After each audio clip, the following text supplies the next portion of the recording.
I'd like to call the September 26th regular session to order and ask Councilmember Back to please lead us in the pledge. All rise, please.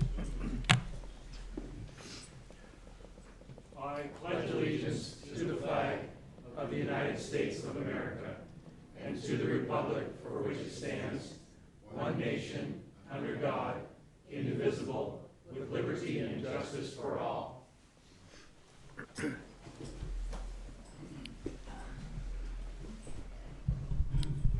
Please let the record show that all council members are present. And I'd like to thank the public that's here tonight. I apologize for our late start. All council members were present at the opening of the new Des Moines Elementary, and this was seen as a very important thing. We have a great relationship with the Highline School District. It's a beautiful school. I hope you get a chance to tour it at some point if you haven't already, but that's the reason we're starting late. Is there any correspondence? No correspondence, Mayor. Thank you.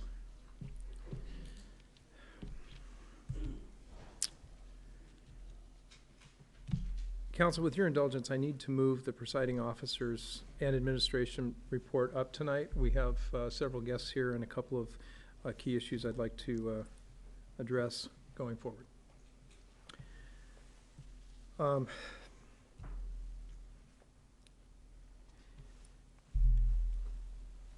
It's an exciting time for the city of Des Moines, primarily regarding Councilmember Back.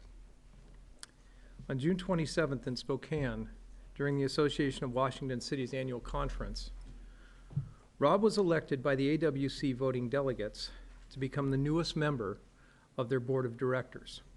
It was founded in 1933.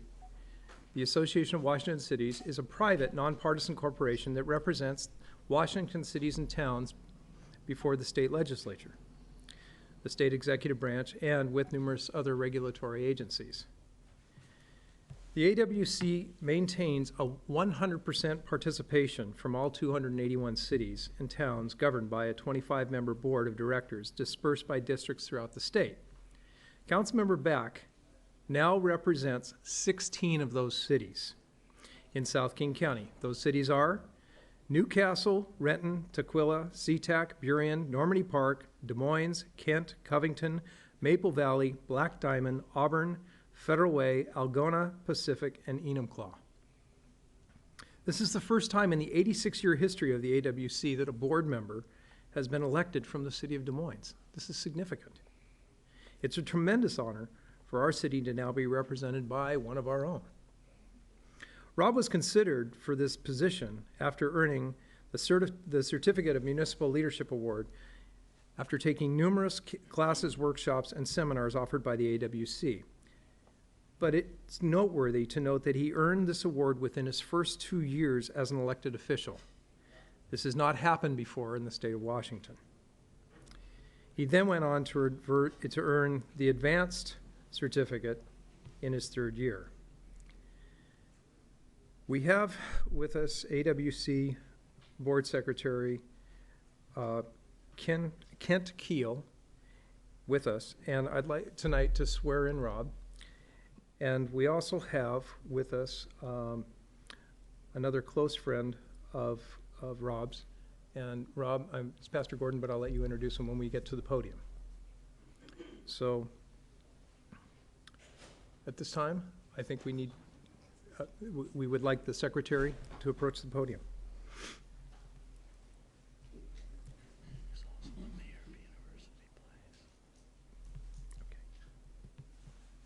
Thank you, Mayor Pina, and council members, city manager.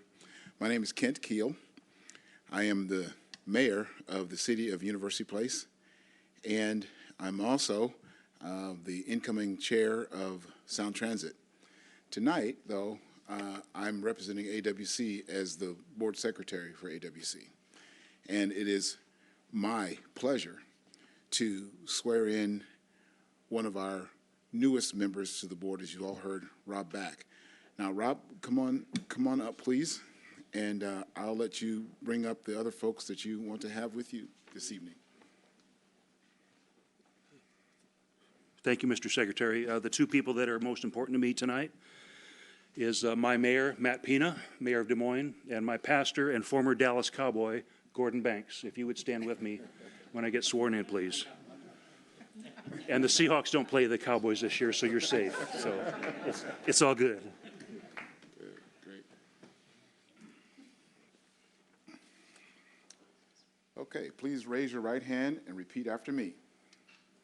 I, Des Moines Councilmember Robert K. Back, I, Des Moines Councilmember Robert K. Back, having been duly elected by the voting delegates having been duly elected by the voting delegates of the Association of Washington Cities, of the Association of Washington Cities, do solemnly swear do solemnly swear that I will faithfully and impartially that I will faithfully and impartially perform and execute the duties perform and execute the duties of the Association Board of Directors of the Association Board of Directors according to its bylaws, according to its bylaws, and will support the Constitution and will support the Constitution of the United States and the state of Washington of the United States and the state of Washington to the best of my ability. to the best of my ability, So help me God. so help me God. Congratulations.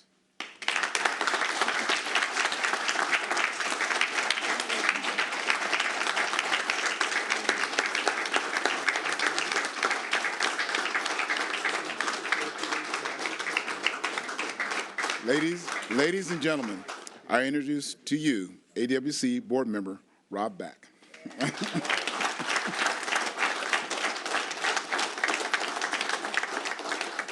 Please sit down. I wasn't sure what I was going to say, but I'm going to steal a quote from Bill Ruckelshaus when he was presented with the Presidential Medal of Freedom. He said this: "I don't know if I deserve this or not, but I'm certainly not going to give it back." So here I am. And just like being on the city council, instead of me trying to fit into this role is going to have to fit me now.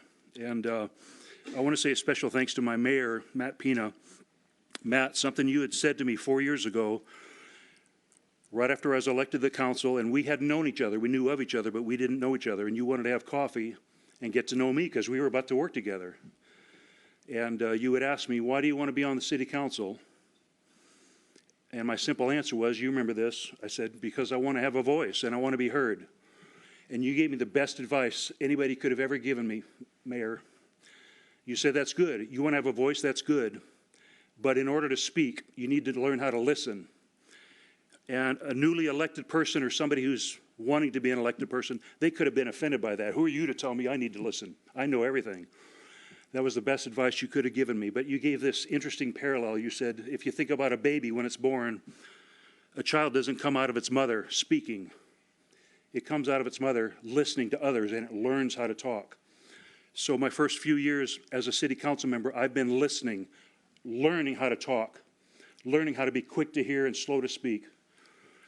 But I just appreciate you for your mentorship, and I wouldn't be here without you and without you, Pastor Gordon. So, Mayor Pina, I will yield to you. Thank you.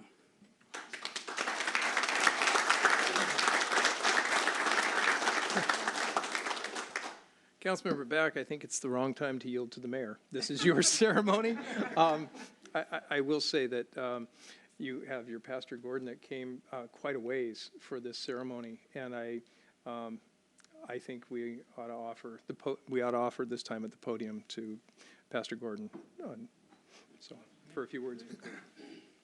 Well, you know, besides the fact that I played with the Cowboys, I got worse news. I went to Stanford. But one of the things that you recognize when you're in championship organizations, great organizations, you don't get there by yourself. It takes a team, and to build this great city takes a lot of individuals who are quality at what they do and very good working together. Bill Walsh, when he came to Stanford, he really didn't have a head coaching job and never been a head coach anyplace. Stanford took the flyer on him and hired him. And the first game we're playing was the University of Colorado up in Boulder.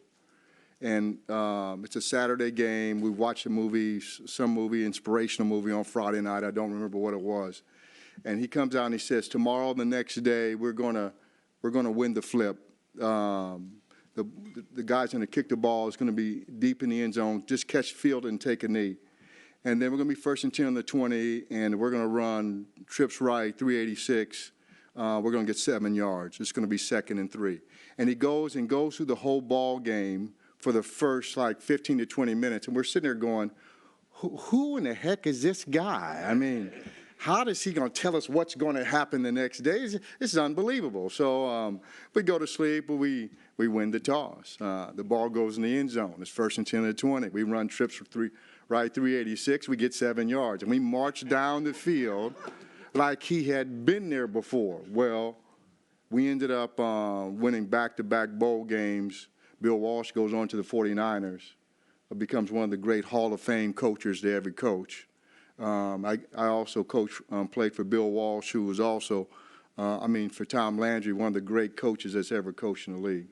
And this you guys have a great moment with a great team who are doing extraordinary things with great leadership. And I'm glad to be here to just be a part to witness that and to appreciate you. Thank you, Rob. Well done, and appreciate what you guys are doing.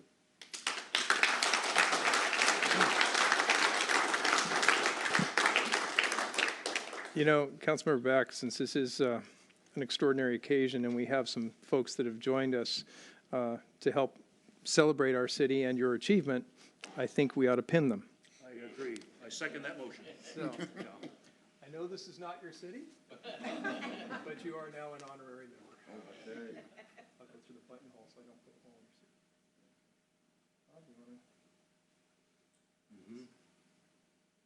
I'm not doing this right.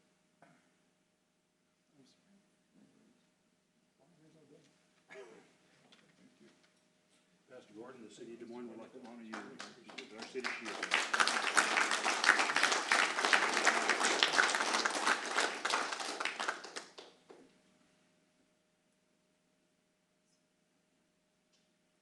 Thank you, sir. Yes, sir.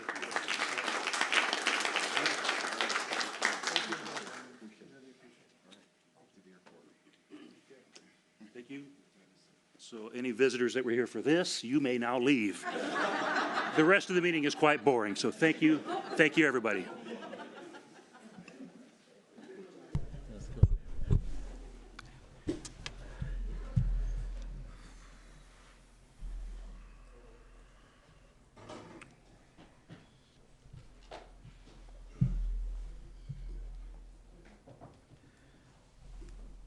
At this time, I think we're going to go to the administrative report, and I'll turn the microphone over to Michael Matthias. Thank you, Mayor. And Rob, congratulations. What I'd like to do first, Council, at our budget retreat, we talked a lot about kind of some organizational changes that we've made and basically realigned the organization without really creating new FTEs, but taking advantage of some skill sets that we were able to identify and filling a few vacancies. And there are two people who I'd like to introduce tonight. We're really excited. This is someone who's done a phenomenal job in events, Shannon Kirchberg, if you stand up. And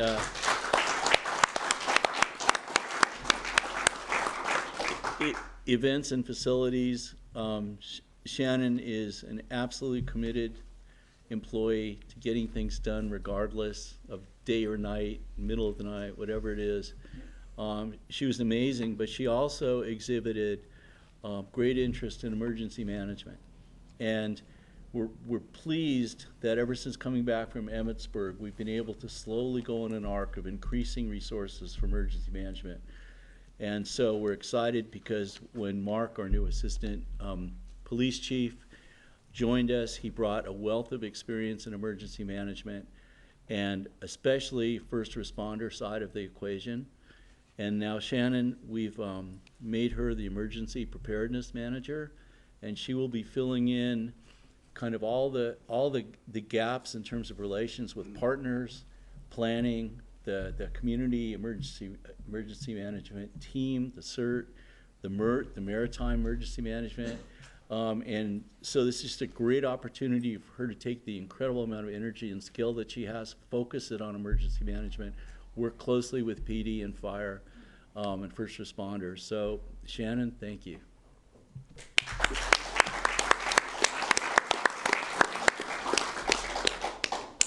And also, we have a new deputy finance director, and Beth Ann, if you could say a few words about Sean.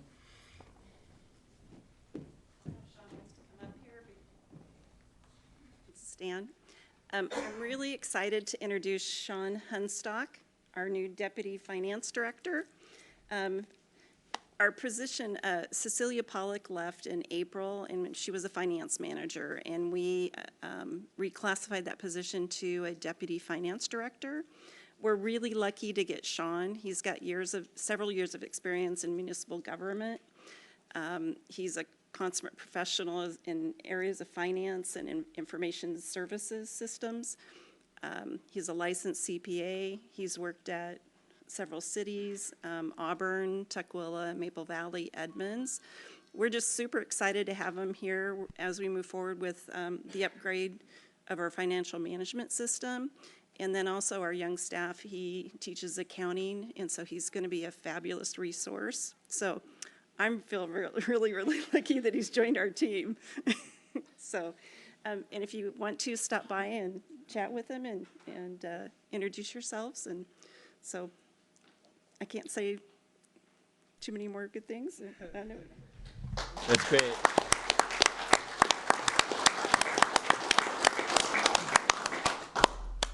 Thank you, Beth Ann, and thank you, City Manager and Mayor, and I appreciate this opportunity, and I've dedicated 25 years to public service, and I appreciate the opportunity to bring that here to serve the city of Des Moines. Thank you. I'd just like to say welcome aboard and welcome to the team. Thank you. I'd like to move on to a brief aviation update. The mayor and I attended the Highland Forum yesterday. Prior to that, last week, we had a joint aviation committee meeting with the city of Des Moines, city of Burien, representatives from Federal Way and also from Normandy Park. And just, you know, we're trying. And trying to find the way that we can partner with the airport in the most successful manner to reduce the impacts on our residents. And we know that we suffer disproportionate impacts because of our proximity to SeaTac. And so we're working on that, and now we're trying to join forces with other cities. We temporarily suspended our participation in the SeaTac stakeholder roundtable because we weren't convinced that the level of transparency and trust was sufficient, and we're working on ways to try and remedy that. But one thing that I think is really important to acknowledge is we have some amazing legislative representatives, Senator Kaiser and Representative Orwell. And Representative Orwell especially has been involved in the funding the ultra-fine particle study. University of Washington is currently undertaking the baseline impact study. It's called the Budget Proviso, working with the city of SeaTac and Department of Commerce and the other cities, just focusing on aviation issues, being successful in bringing forth the siting of a second airport. That's a commission that's forming right now to move forward and start looking at that throughout the state. And so I just want to acknowledge Representative Orwell. She's been amazing, and Senator Kaiser for their efforts. And finally, I'd like to let council know there's an item on the consent agenda for SCORE, the ILA, actually new business, right, that Tim will talk about. But I wanted to let you know that I went to the SCORE yesterday, and it's a completely different dynamic financially. And Devin, who came and spoke with you, is doing a great job, but they also had the Washington State Auditor's Office pronounce a perfectly clean bill of health for the finances of SCORE, which I think is an awesome achievement. And so I just want to, that's pretty much our administration report, but just let you know that item's coming on the consent agenda. Thank you, Mayor. Council, thank you for your indulgence. I'm going to bring us back to our regularly scheduled programming. And I'm going to take us forward to comments from the public. When I call your name, please come up to the podium, state your name and the city in which you live, and you'll have 3 minutes to speak. The first person we have is Sherry Verberg.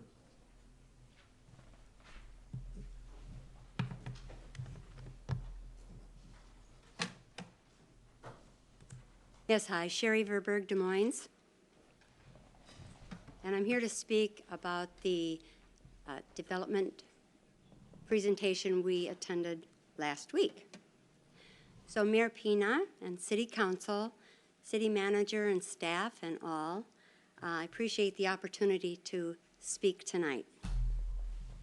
So many of you already know me and are aware of my love for and allegiance to this city and my respect for the work that you do. And I'm very excited about future growth and development opportunities that I heard about. Things like the harbor steps and the water features, extended outlooks, the open community gathering spaces, upgraded promenade, and the Van Gasken possibilities, just to name a few.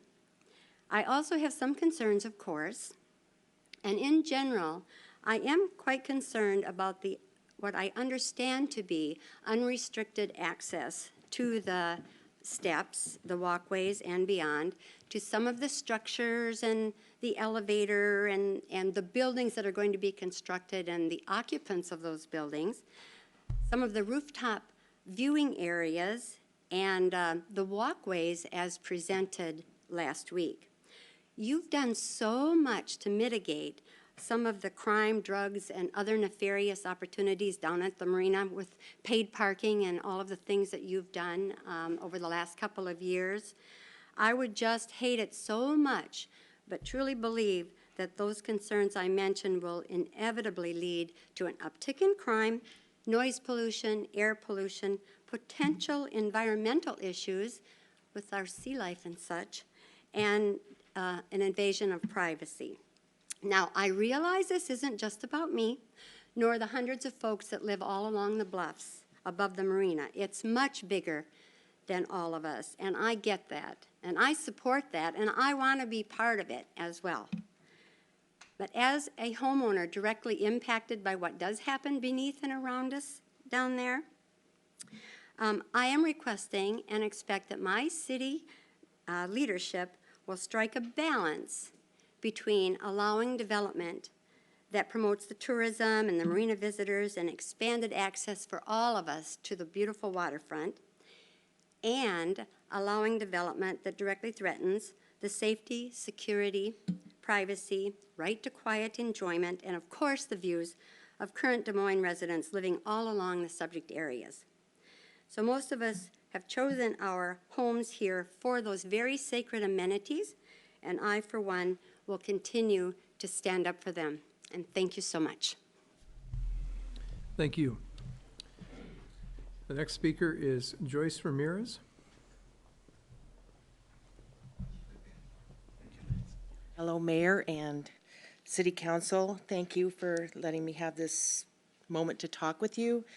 I am resident and president of the Portsider condominiums, which is located at 226th and 6th Avenue South, and have discovered that there is going to be a rescue for sea lions and seals built right directly next to our building at the south parking lot of the marine deck.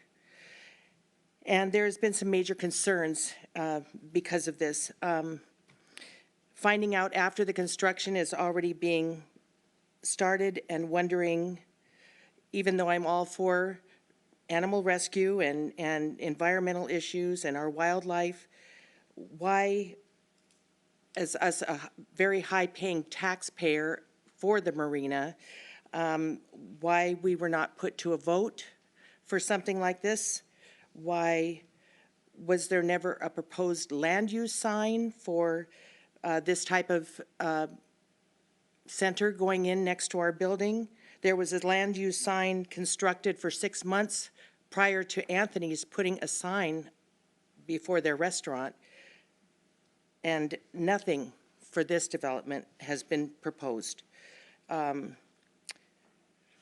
would like to know what's being done maybe for containing the noise that's going to happen with loud barking sea lions right under our windows at 3 a.m. Is the smell going to be contained from the outside pools? And just wondering, with the design that's being, it says Access to the site is controlled as federal regulations require the entire site to be secure at all times. This is very important for the safety and security of the animals and people working and visiting the site. To that end, the entire site perimeter will be fenced with 8-foot high chain link fence, including anti-climbing material at the top, which I assume is barbed wire, that will include a mesh to serve as a visual barrier to protect the animals from becoming habituated to people. So again, I'm wondering possibly why Saltwater State Park wasn't a better location where they don't have all the people that the marina has coming and going. I just needed to voice those, and I don't know if you have answers or how I would go about getting those answers. Thank you for your comments. I can give you a few answers right now. We also intend to provide written communication to your location, your folks, and also we'll come in person and talk with you if that would be helpful. Just let me tell you a couple of the things. Yeah, the fencing, that does not necessarily imply barbed wire, and it would be our preference that that not happen. We've talked with the Arts Commission about possibly putting art within the fencing, just to make it look more interesting. The building is not going to be higher than approximately 15 feet from grade, so it's not going to be more than 1 story. There will be tanks. We've been assured by SR3 that both noise and any smell coming off the animals, that's not, that's something that they will mitigate. And we want to work with the community because we want this to be a successful venture. We feel that this is, you know, a dynamic of interface with our natural environment, and that, you know, provides relief for animals. I believe the only hospital, this is the only hospital in the Northwest. Otherwise, these animals are transported to California for you know, healing. There'll be a couple of storage units there. There will be a couple of tanks, and you're right, there are federal requirements relative to the fencing. But we appreciate you bringing this to us, and we intend to send you written communication, and then we'll come meet with you, you know, if that's your desire to talk about this. I would like to know how it all came about without any of the things I mentioned. As a taxpayer at the marina, to have the right to vote or a land use signs of any kind, why none of that was done? Yeah, well, this came before council a couple of times. We had the discussion. We will provide answers to you in writing to those questions. Okay. Oh, they'll be on the website. Yeah, we'll put them on the website, sure.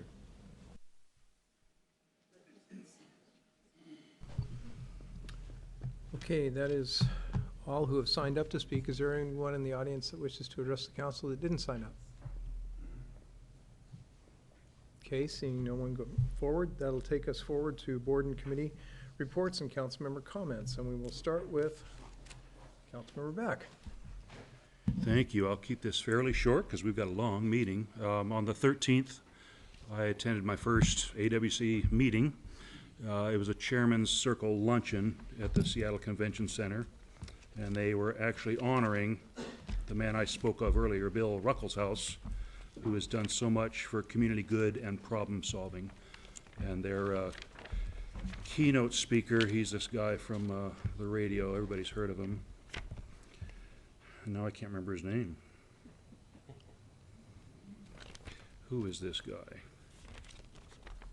Anyway, Robert Siegel, yeah, well-known radio broadcaster for years. So anyway, enlightening meeting. I'll be putting information in fellow council members' boxes if you're interested. On the 16th, I attended a meeting held by Representative Orwell where she is wanting to address the airport packages for noise abatement for the second runway. And there are numerous folks that have had the airport packages, myself included, where some of these windows and the doors and the ventilation system, the sound insulation on the walls, up in the ceiling, some of them are failing. There's issues with mold coming in the windows, so I appreciate Tina Orwell for wanting to find out who is having issues with their existing port packages. And I think it's important that she's addressing this now, because not only do we have to mitigate the third runway, there is still issues with the second runway port package that also needs to be addressed. So I really appreciate Tina's proactive approach on this. So if you have a port package that was installed to mitigate the second runway and you're having issues with a failed package, whether it's mold in the windows that you can't take apart to clean, or any of that, please contact Representative Orwell's office and let them know what your situation is, because they are taking an ongoing survey, and she's doing a good job with that. On the 17th, I filled in for Councilmember Mahoney at the South County Transportation Board. The primary thing that was shared was this upcoming Initiative 967, which we are all going to see on our ballots, which is going to reduce car tabs down to $30. And that is going to be a huge hit for Des Moines as far as Transportation Improvement Board dollars and our street repaving program. So there's a number of cities that are making resolutions to make a stand as a city that they don't support 976, but the voters are going to do what they're going to do. And at this time, the polls that I've heard, it sounds like it's going to be fairly close. You know, a lot of people vote because they just don't want to pay higher tabs, and I can understand that. But if you don't pay for the roads to be paved, then you can pay for better shock absorbers and tires more often for your vehicles. So we will see where that goes, but that was the primary focus of the AWC speaking at the skateboard. On the 23rd, I went with Councilmember Bangs and Councilmember Buxton to attend. It's kind of eye-opening, but a group called Businesses Ending Slavery and Trafficking. BEST is their acronym. And we got to sit in on a session where people can get a certificate of completion. And they were, at this session, speaking to the hospitality industry. So people in the housekeeping division of hotels, people that work at the front desk, people that deal with food services in the hotels, how to spot potential human trafficking, pimps that are operating, people that are victims and actually being used and sold into prostitution. It was kind of an eye-opener for me. I know this is out there, but to actually sit in and hear some of the details, it was alarming. It was alarming, and but it's a reality. And I will never forget that the Green River Killer was raised right here in this community, and so it's because of this type of activity and adult-oriented businesses that we have a lot of issues. So Louisa and Tracy, you may want to speak to that more, but I was glad that I went. It's not an easy thing to listen to, but it's important to be aware of. So, and then the last thing tonight, all of us went to the Des Moines Elementary ribbon cutting, and we had to skedaddle before the ribbon actually got cut so we could be here to the council meeting. So that's all I got. Thank you very much. Thank you. Councilmember Banks. Thank you. So quite a few, I'll get through them quickly. I feel like I haven't been here in a while, so I may be redundant on some things.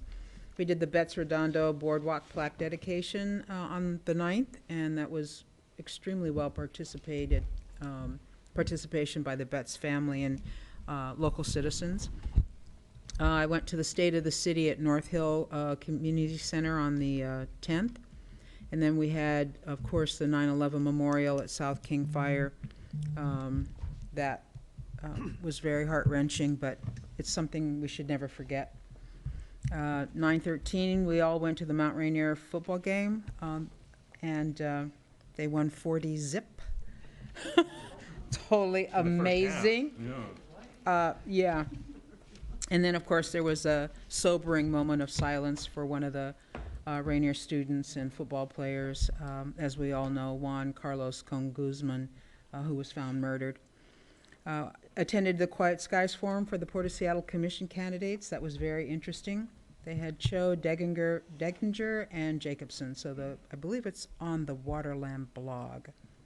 So anyone can take a look at that. Participated in the International Coastal Cleanup Day at the Marina on the 21st. This is the second year that MAST, Marine Science and Technology, has participated, and of course many citizens.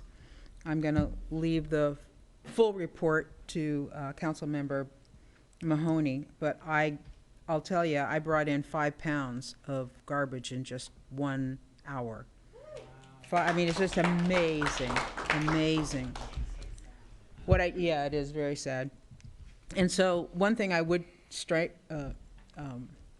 say is those people who are running the trail in the beach park, the one thing I did notice, and I walked that trail as far as I could, and then I had to turn around, it's amazing the junk that you see in the bushes and stuff.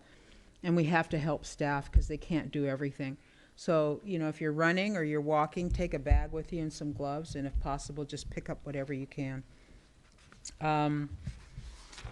Then today I attended with our Chief Thomas, the Regional Law, Safety, and Justice Committee meeting. It was centered around a presentation on King County Regional Homeless Governance Authority. I know all of you are going to glaze over, so I'm not going to really talk a lot about it, but it's a coordinated effort with King County and the City of Seattle to procure or establish an opportunity, rather, to pull together services that help homeless people. It's a lot larger than I'm talking about, but it's certainly and I don't think we disagree that there needs to be combined resources and better ability to use the financial resources that are, you know, provided by the federal government. But we have many questions because it seems really fast that this has been happening, even though it's really been presented over the last year and a half. So Sound Cities Association, which we're a part of, Public Issues Committee, which Councilmember Buxton's on, and the SKIP, South King Housing and Homelessness Partnership Program, which we have 9 cities and King County involved in that, and I represent that as a council member, have many questions. They're actually pulling the questions together, as well as making sure that King County knows there has to be a full discussion on this. Because we just got an opportunity to get funding or secure funding from 1406, which is taxes from the state. So we have many questions about where this funding is going to be coming from, which essentially is like $130 million that the county and the state or the city are trying to pull together to combat homelessness. Again, many questions, we don't have answers. So there's more to come. But what I would say, Mayor, is that the presentation was provided by let me give you exactly their names. I hope I wrote it down. It seems like it's King County driven. That's King County and Seattle driven. So Rachel Smith, who's Deputy County Executive, Department Director Leo Floor from the Department of Community and Human Services. During the presentation, they gave their presentation to a number of cities. We were not on there. And so I would strongly recommend that maybe in November we invite them to come to a working session. Can you share those names with I will. I will pass this on clerk, and so that we can look hear into that. see what kind of availability we can get. That we would have. So that, to your point, for the hospitality presentation by Best, the one thing that I walked away with was we are getting a lot of, and I know we'll be talking about this later, a lot of the problems that come from the city of Seattle. And that's been happening for a long time. We know that. It comes south. What I would encourage anyone and everyone to do is if you see something that just isn't right, you see a child with someone who just doesn't look like a parent walking the streets, or someone young, or a woman who, perhaps, you could be wrong, but perhaps looks like she shouldn't really be there. Because I noticed that one day in Bartell's parking lot. Call 911, because they will respond. And it's better to be wrong, right, than to have someone that's caught in this vicious cycle. Because a lot of this is also labor related. There are those organizations out there that bring in immigrants from all over and force them to work for absolutely zero pay and living in conditions none of us would want to live in. So it's not just the sex industry, it's also the labor industry. So those are things we really have to pay attention to. Excuse me.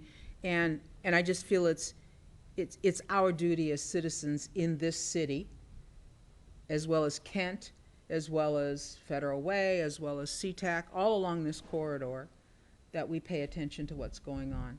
Because sometimes we don't. We just sort of, you know, put it in motion and you go forward and you just get to the store and you turn around and you get back. But there's a lot of stuff going on. So that concludes my report. Thank you. Councilmember Nutting. All right. Councilmember Back and Councilmember Banks pretty much covered a lot of it, along with doing the Des Moines Park Run, a 5K every Saturday at the beach park with the family. And the market is coming to an end. This Saturday will be the last market except for the holiday market. I did participate, and the four of us, the wife and kids and I, just walked from Anthony's, from the fishing pier down to Anthony's and back up the other side, and we gathered 3 pounds of trash. Awesome. Just in that small amount of time. So, yeah, people are tossing things everywhere. And then I did want to mention that we're just 9 short days away from the Des Moines Police Foundation auction, October 5th, from 5 to 10 at the 4 Points on 224th and Pack Highway. Tickets are $75. A table of 10 is $700. Last year, we did it at the field house and raised the money for the K-9 and moved on from there. You can purchase your tickets at Des Moines Police Foundation.com, and hope to see you guys there. They're almost sold out, so hurry up and get your tickets. That concludes my remarks.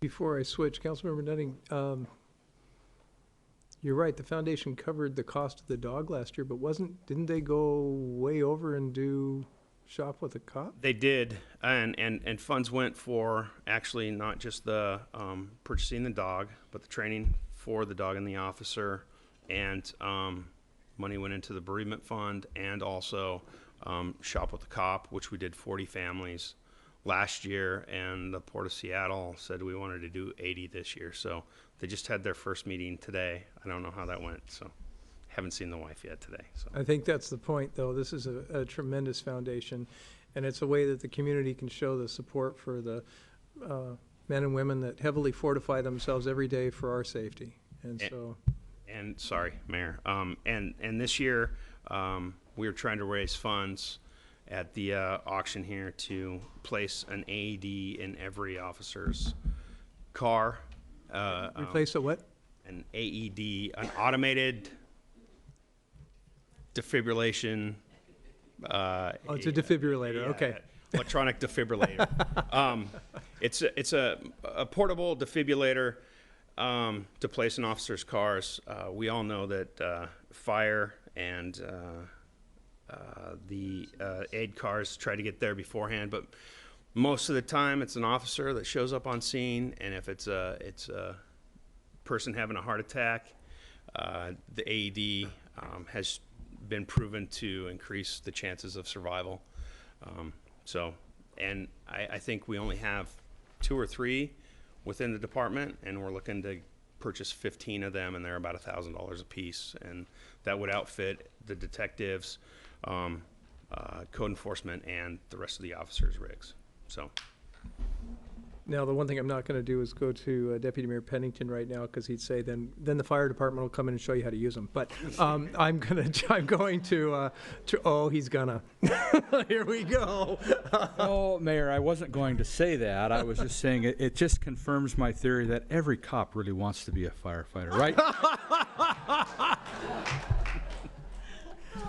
Oh, I knew that one wasn't going to slide, so I figured I might as well open the door. Even our chief is smiling. Okay, Councilmember Buxton, please start soon.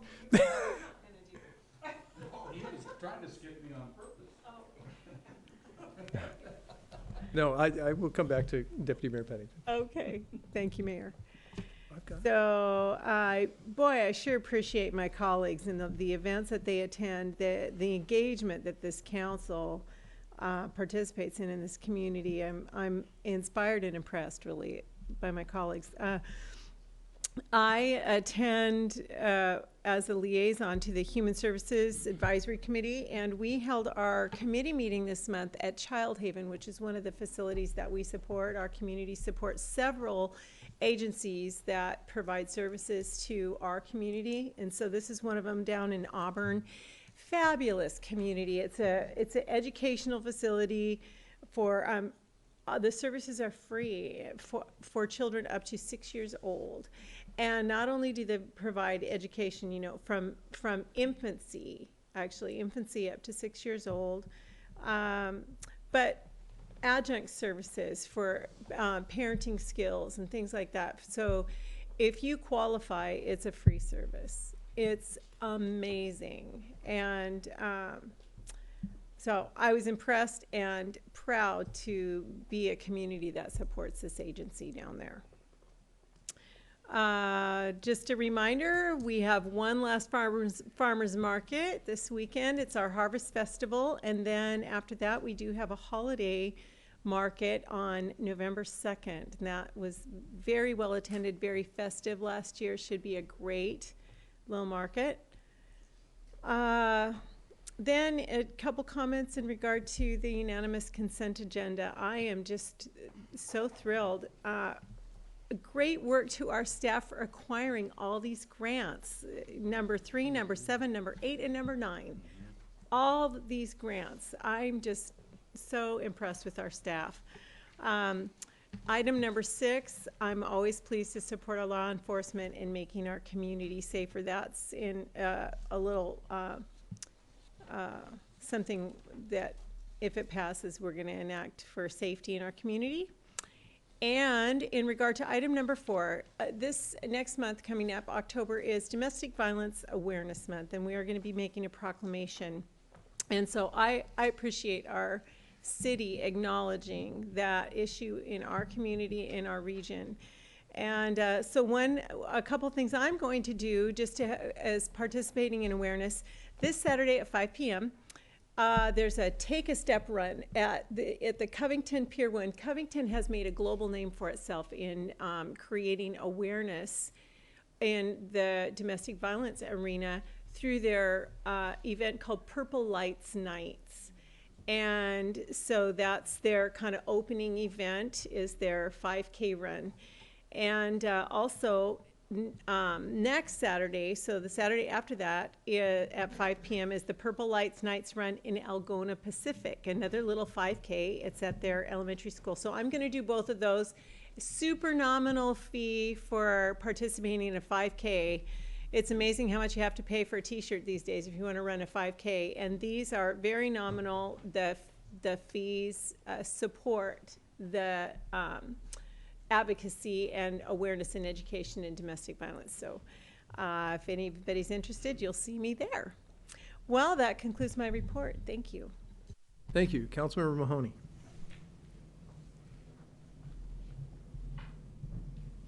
Thank you, Mayor. I won't go into several of the events that I attended with my colleagues that they've already mentioned. I will talk about a few that weren't mentioned. Several of us, Councilmember Nutting, Back, and Deputy Mayor Pennington, we all attended the community festival at the Baptist Church. It's across from the Mount Rainier High School. They have a new pastor. Guess what his name is? Rick Church. I thought that was pretty great. But it was a great event. There was a few hundred people over the time there. It was a nice community. Unfortunately, annually, it rains every event they have. I think we were there last year and it poured first time it had. But it was a great event. We had a State of the City at the North Hill Community Club, and we were absent, both our mayor and deputy mayor, and so we were allowed to roam free. I thought council members Nutting, Banks, and Back did an awesome job. They did most of the talking. I know that's a shocker coming from me, but yeah, no, it was a great event, and it was kind of went over the new presentation, and it was a good event. A couple comments. Yes, we kicked Jackson's butt 40-0 at the football game. Mayor leaned back to me and said, you know, I went to high school in Mount Rainier for 3 years, and I saw more touchdowns tonight than I saw my entire 3 years I was there. But the cool thing is the next game's October 4th. This coach, Coach Mack, is a very impressive individual. He's very humble, but he believes his players to do community service in lieu of practice sometimes. And he's the kind of guy where if a player misses a class or comes in late, well, they have to dress in the away uniforms and then be the water guys for the rest of the team. So he teaches humility. He teaches them community. He teaches these student athletes, you know, how to be young men and women in the future. He's worth supporting if you get the chance. Also, not to say we also have some students at Federal Way High School, so we got to go there every once in a while, right, Harry? The biggest one I want to talk about today, though, was the coastal cleanup. It was a really great success. I see Casey back there from SR3. Thank you. But there was about a little over 100 volunteers, I think, in the end. There was over 20 divers.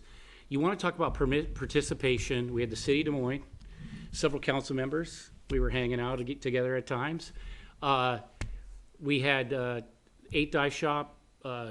We had the SeaQuest, or the Ocean Quest charter boat. We had Washington Scuba Alliance, our own harbor master, and he was there putting up garbage. Mass Center, of course. Susie Novak from the Farmers Market. We had, I think it was Bill and Patty Linscott, and we had the Yacht Club, the Des Moines Marine Association, the Poverty Bay Power Squadron, and the Three Tree Point Yacht Club. I got all those in one shot. But the amazing thing is we brought up 398 pounds of debris.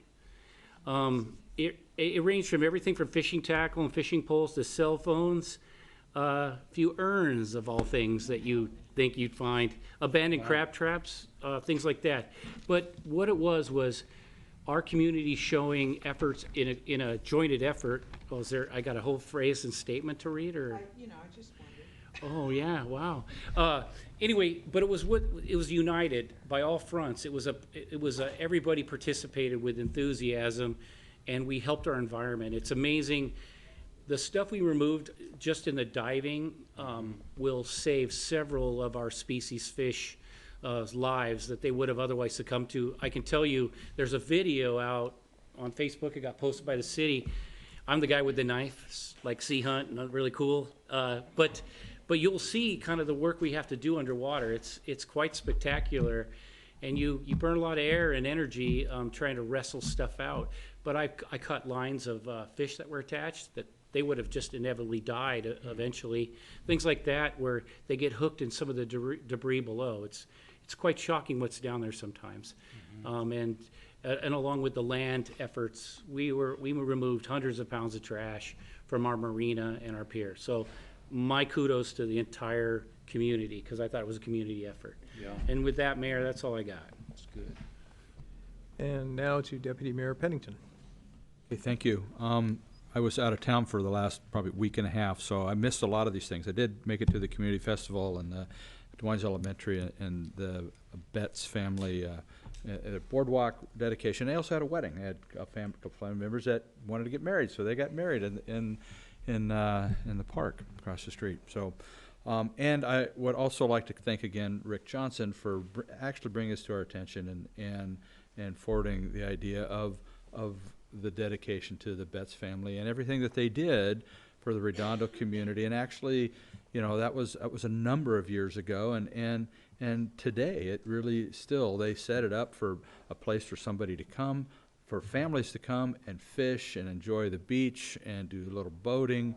And you look at what's there, and you look at really the remnants of their marina is the pier that's down in Redondo now, and their impact to our community continues several decades, you know, later. So it was really nice to have that. It was nice to see the number of people that were there for that celebration. So anyway, and as it struck me as I was sitting here, of all the things that has gone on really in the last couple of weeks. And you think about that, think about everything we just heard tonight. That's a lot of stuff by a lot of people, you know, the council, the citizens, I mean, everybody. Think about that. That's a lot of involvement in this community, and I'm really proud of that. So thank you all for doing that.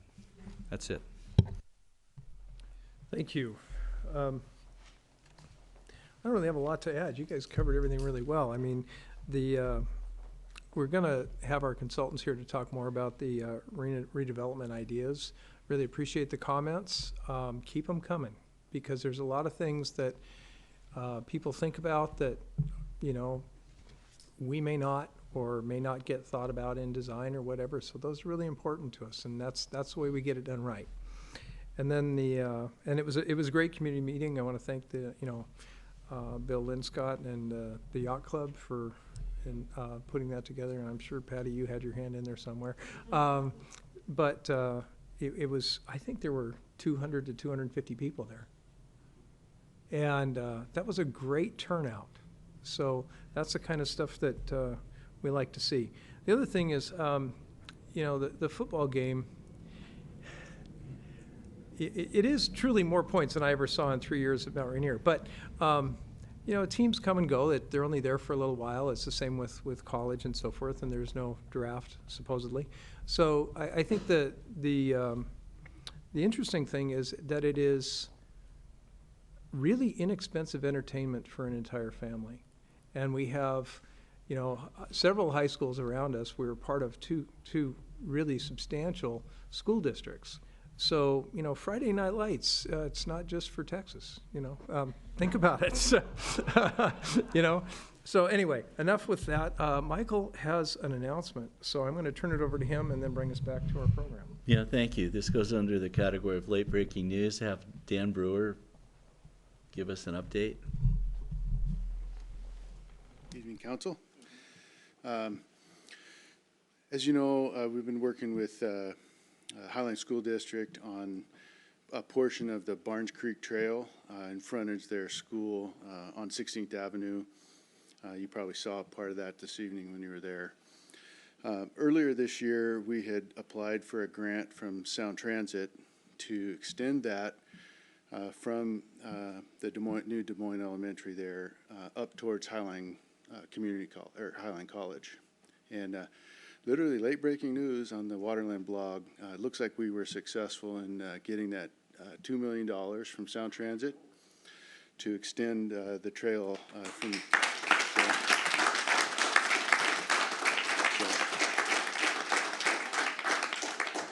I wanted to just say, you know, a few weeks ago, King County Council member Dave Updegrove came down to look at our project, went on a tour with us, and just want to surely appreciate his support for our community and the project. So anyway, more to come.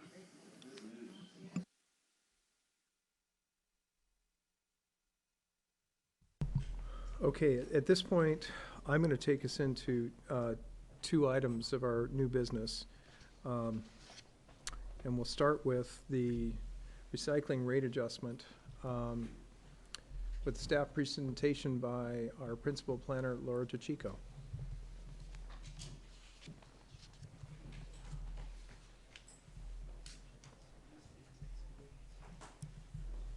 Good evening, Laura Tachico, principal planner.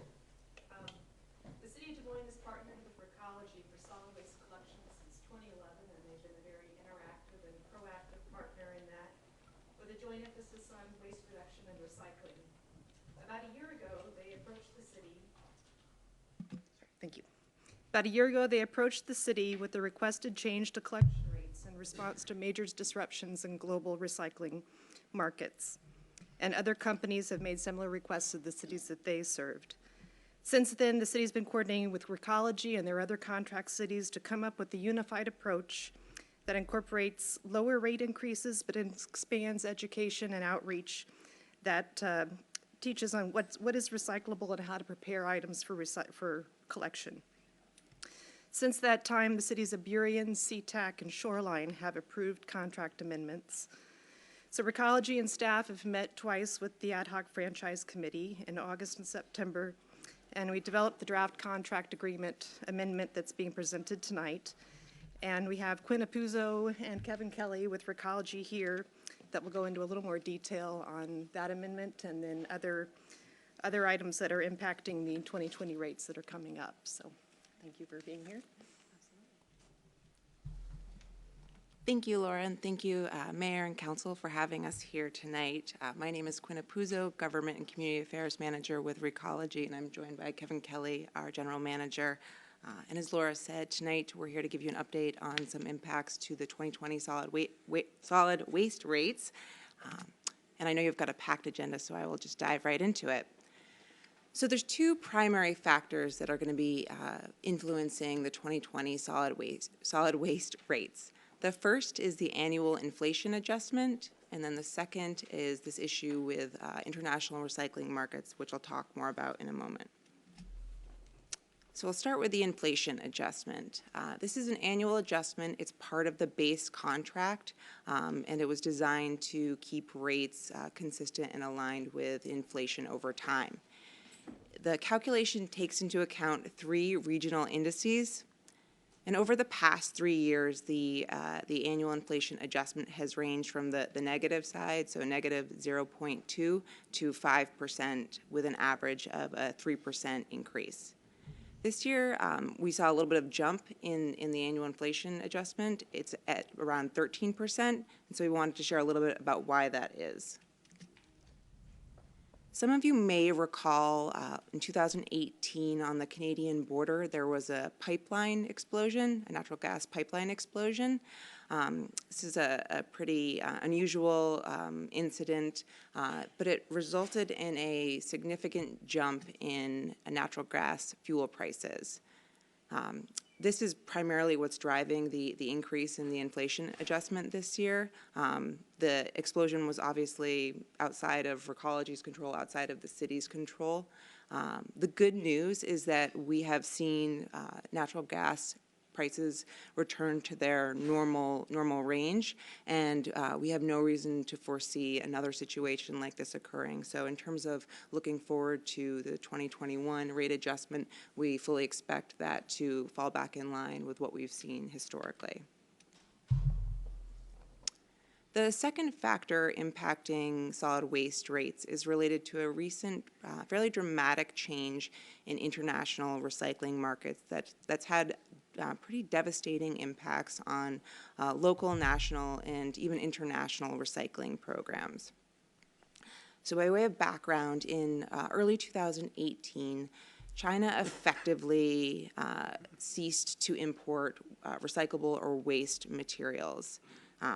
Now, this is important because for the past 30 years, China's been the biggest consumer of recycled materials generated in North America. China's really been kind of the linchpin of our recycling system.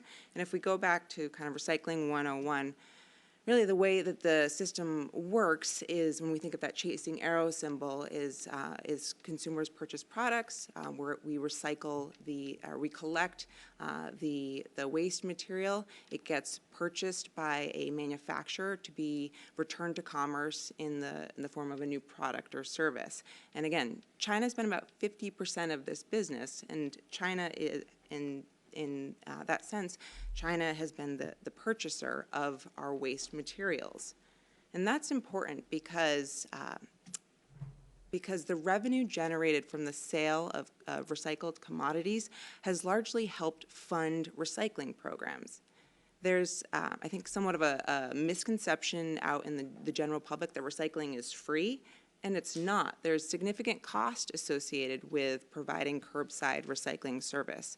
We have to pay for the trucks, the carts, the drivers that come to your home, as well as infrastructure, the facilities where we sort and prepare the materials to be sent back to commerce. Again, all of these components to the service, to recycling service, were largely subsidized by the revenue that was generated from the sale of these recycled materials. When China exited the world stage in terms of being a recycled commodities consumer, we saw a pretty stark decline in the rate for commodity revenue. Today, the blended rate for commodity revenues, because we're talking about all of the different materials we collect, paper, recycling, and there's different values associated, but the blended rate has dropped on average 80% since 2017 before this situation happened. So this isn't a death knell for recycling. There's still a lot of good that can happen in terms of recycling. And Recology has been able to find new markets for our recycled material, new outlets for those materials, so they're still being put back into commerce. However, with 50% of the world's demand for recycled material exiting the stage, there's been a supply and demand kind of imbalance, and consumers of recycled material are now saying, we want cleaner material, we want cleaner recyclables, which is really a good thing. They don't want, when they purchase recyclables from us, they don't want to pay for even small amounts of incidental garbage that's ending up with those recyclables. So that has trickled upstream, and Recology's responded in a couple of key ways to help continue making our material have a high demand on the world stage. So as I mentioned, we've aggressively pursued new end markets for our materials, both domestically and overseas. We've enhanced our customer education and outreach. We recognize a really important part of all this is making sure consumers, businesses know how to recycle so they can participate effectively in the recycling program. We've also, at our recycling facility, slowed down production and added additional staff to help remove non-recyclable materials that end up at the recycling facility. And last but not least, we're exploring new technology, new infrastructure that we could put in place that would further help us clean up the recyclable materials and make sure we're producing a really clean, high-valued product. So in the face of this pretty devastating impact to the recycling industry, some communities have made the decision to discontinue their recycling programs. Some communities have decided to drastically cut back their recycling, which means that the material they were collecting as recyclable is ending up in the landfill. However, many communities, especially many communities in this region, have chosen to take a different approach. Still see the economic and environmental value in recycling, and so they're investing in it. Which is why we're here tonight to ask for council's support in our rate adjustment request. And what this looks like is for residential customers, it would involve a rate increase of $1.35 per household per month. For commercial customers, it would be an increase of $2.25 per cubic yard of garbage service collected monthly. That rate adjustment would help align the existing rate structure to match with the true cost of service. It would help strengthen and make Des Moines' recycling program sustainable for the long term as a funding source. It would also help support additional public education and outreach. Again, we recognize that's key to making our recycling program works. Residents and businesses have to be educated. They have to have the tools and knowledge to know how to participate.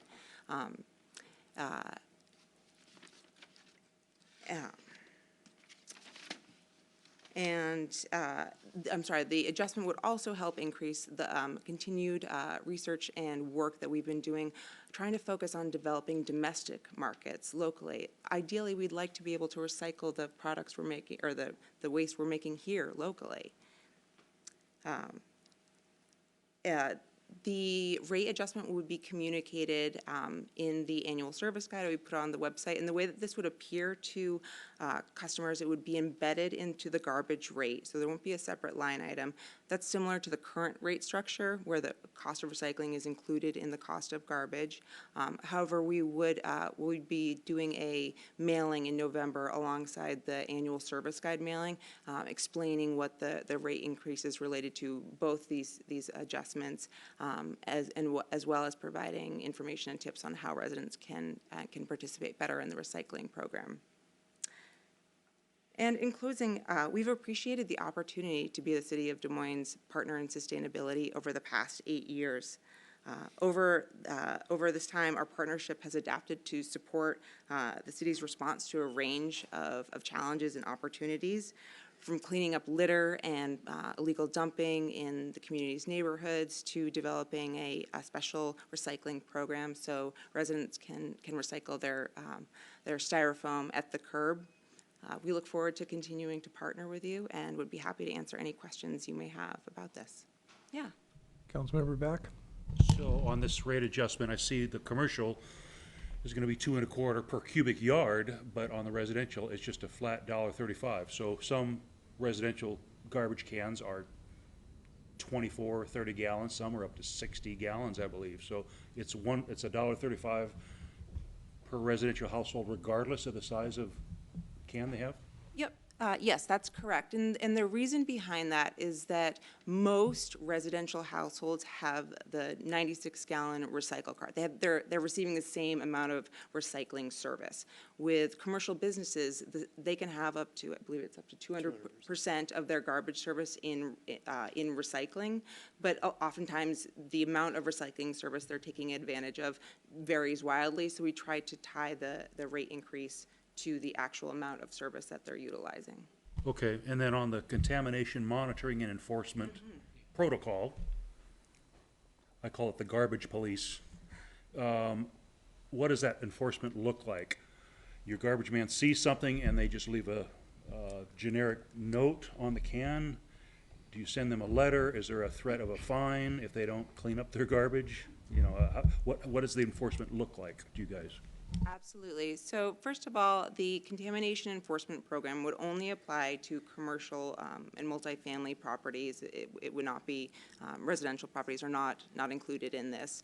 And it's essentially kind of a 3 strikes education emphasized program where we have staff that go out in advance of the truck. They go and they check, they open the lid, they do a visual inspection of the container, they take pictures for the purposes of educating. They create a report that says your recycle container is not in compliance, here's the issues that we're seeing.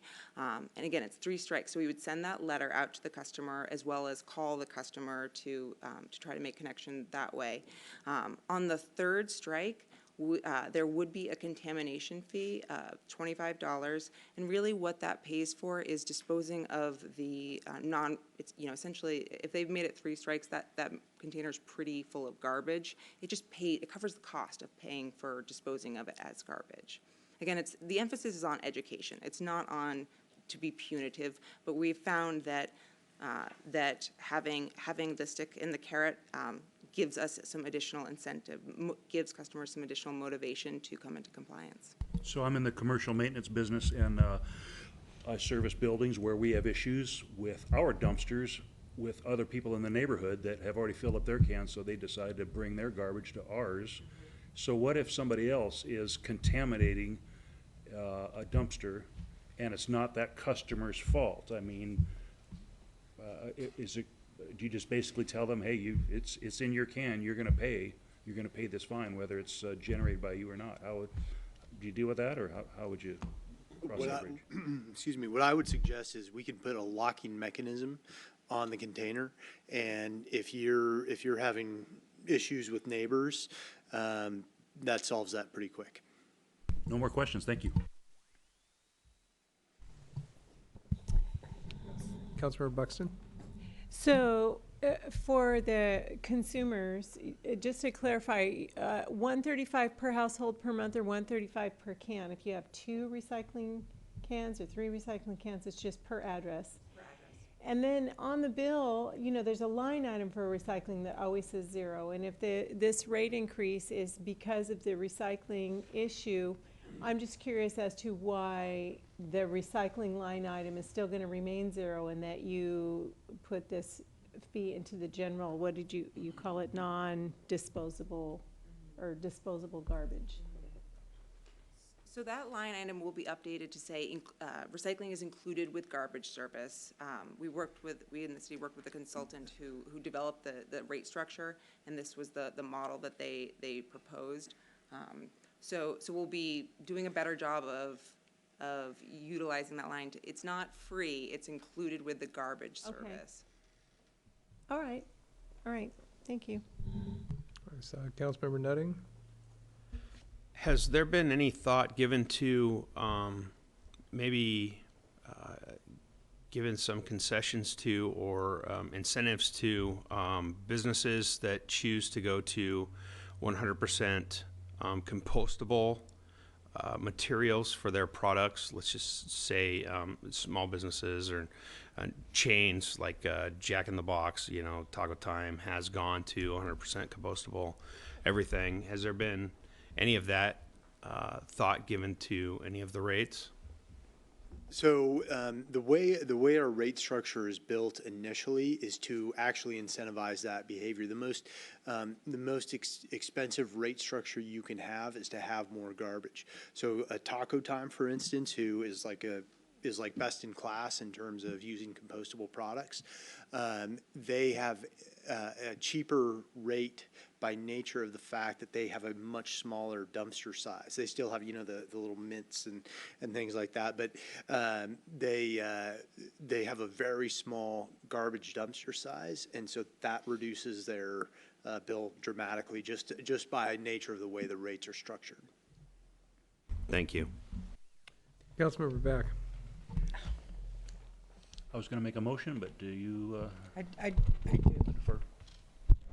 I just wanted to say that I appreciate the thoroughness of this effort. Laura has done a great job. Staff has done a great job. I would say that Recology has been an excellent partner. It is unfortunate what's happening, you know, in our country, but I'm sure everywhere else in the world, where we rely on a minimum amount of, you know, other countries to assist us in some of the things that we probably could do better here in this country, which is, of course, waste reduction. So I want to thank you. You've done a great job, and I look forward to the educational part as well. I move to approve Amendment Number 2 to the Comprehensive Garbage, Recyclables, Compostables Collection Agreement between the City of Des Moines and Recology Cleanscapes Incorporated, and to authorize the city manager to sign the amendment substantially in the form as submitted. Second. Motion was made by Councilmember Back, seconded by Councilmember Bangs. Any further discussion? All those in favor, please raise your right hand and say aye. Aye. Aye. Passes 7-0. I'll go back to Councilmember Back. I move to exercise the option to extend the contract term to October 31st, 2022, and to direct staff to notify Recology of this extension. Second. Motion made by Councilmember Back, seconded by Councilmember Bangs. Any discussion? Seeing none, all those please raise your right hand and say aye. Aye. Passes 7-0. Thank you very much. The motion passes. Thank you. Michael, I'd Yeah. like to introduce the next one. Yeah, thank you, Mayor. The item that the city attorney will address in a moment has to do with the refunding and refinancing of SCORE bonds and amending the interlocal agreement that governs SCORE. We've had Devin, the executive director, came about earlier this month, gave us an update. As I said, I attended the SCORE board where the budget was passed on Wednesday. That meeting, the state auditor proclaimed a clean bill of health on a number of aspects of the finances of SCORE.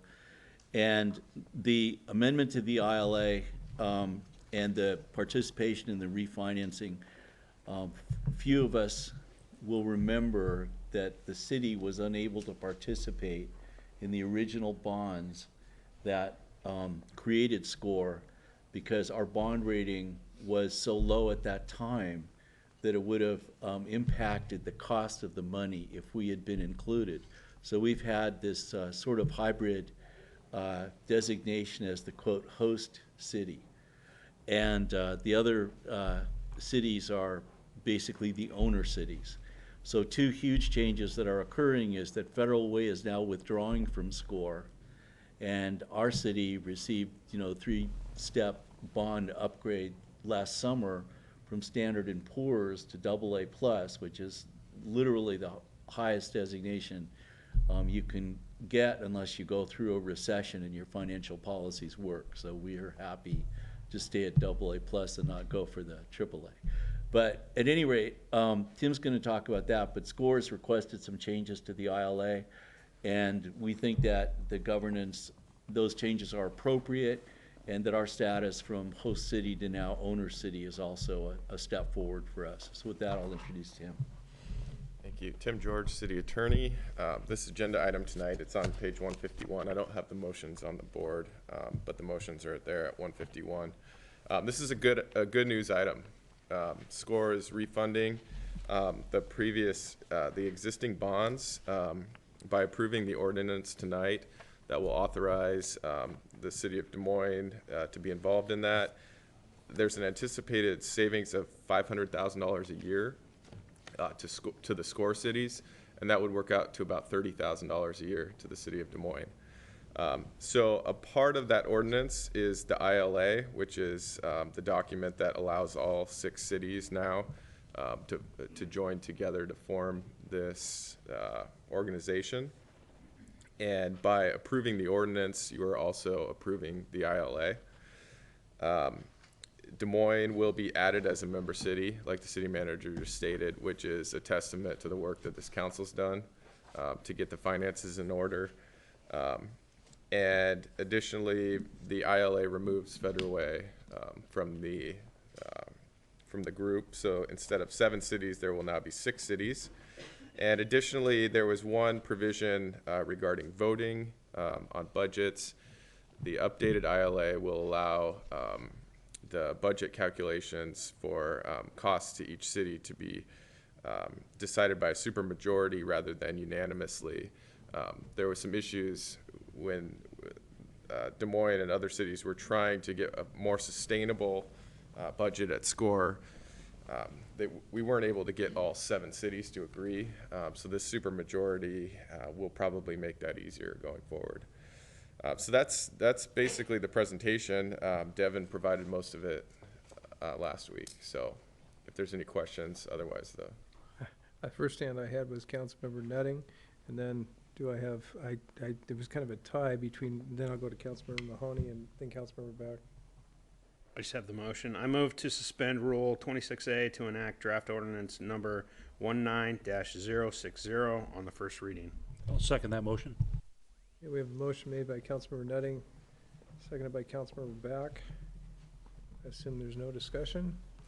Oh? On the motion? No. Okay. We will discuss this further.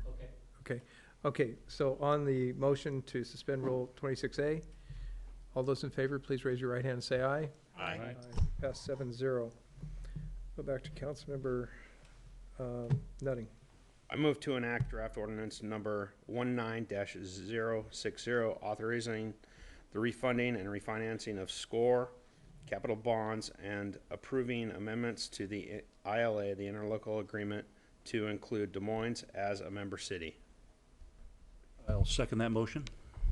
Okay, we have a second from Councilmember Back. Discussion. I believe, I'm going to go with Councilmember Mahoney and then Back and Nutting. So I just had a couple questions. With 6 members, a supermajority is 5 or 4? 5. And the other one is all the owner percentages looked right, but Burien was less than us. Is it because of their partnership with King County, or they're 4.82% where we're 6.02? You know, based on it, like populations and things like that, that just seemed low to me for being a owner city, and I just didn't understand the reasoning for that. Yeah, so these percentages were calculated using the, it's not population, but it's inmate population.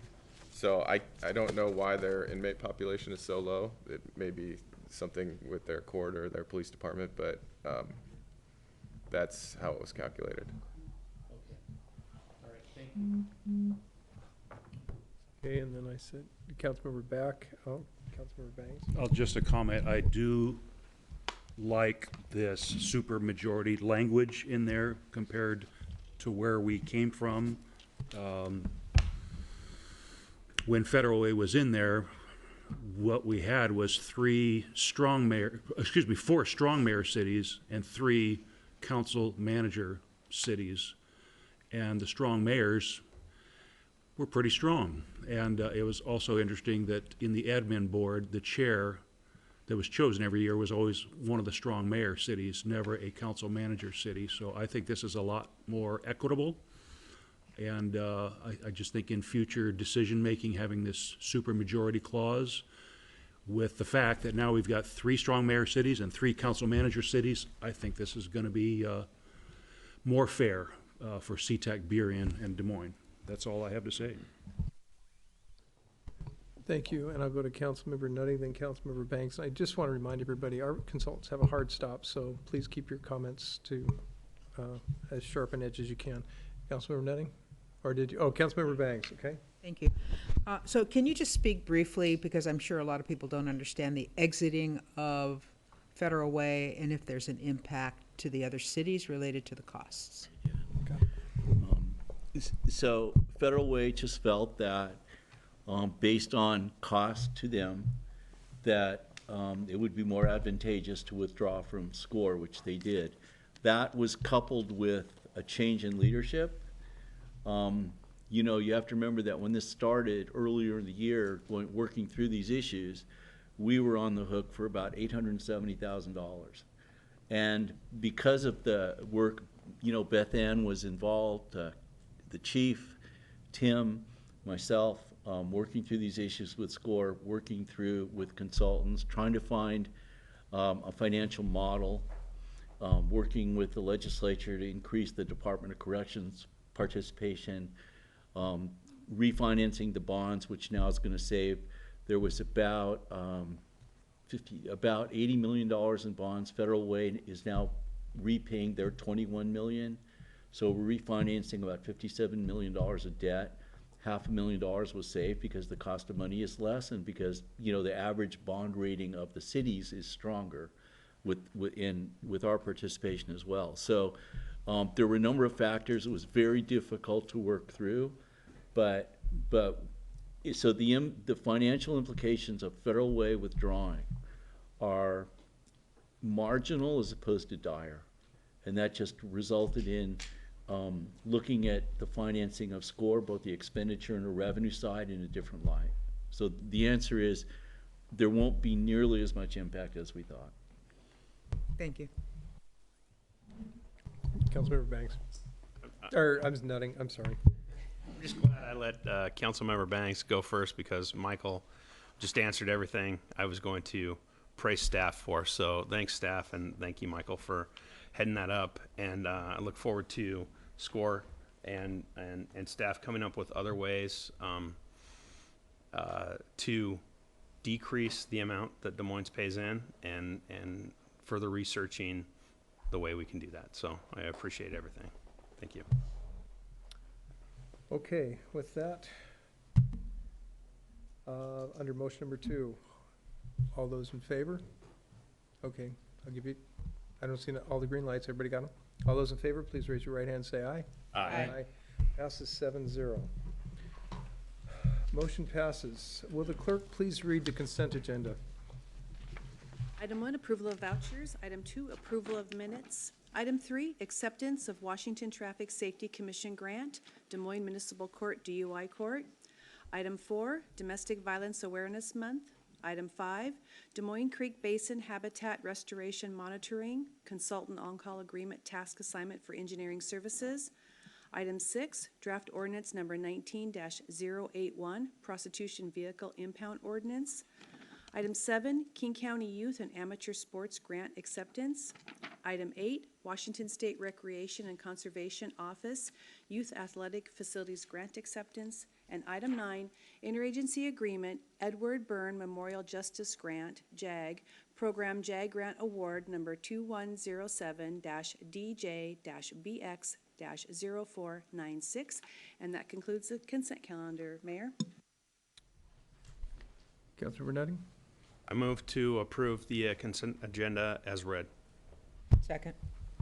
Motion was made by Councilmember Nutting, seconded by Councilmember Banks. At this time, is there any item that a council member wishes to remove? Okay, seeing none. Discussion? Seeing no discussion, all those in favor, please raise your right hand and say aye. Aye. Passes 7-0. I will now read the Domestic Violence Awareness Month proclamation summary into the record. The Des Moines City Council wishes to recognize October as Domestic Violence Awareness Month and encourages the community to ensure that victims of domestic violence know that they are not alone and are here to support the survivors of domestic violence as they courageously move forward to enjoy full and healthy lives. Signed this 26th day of September 2019.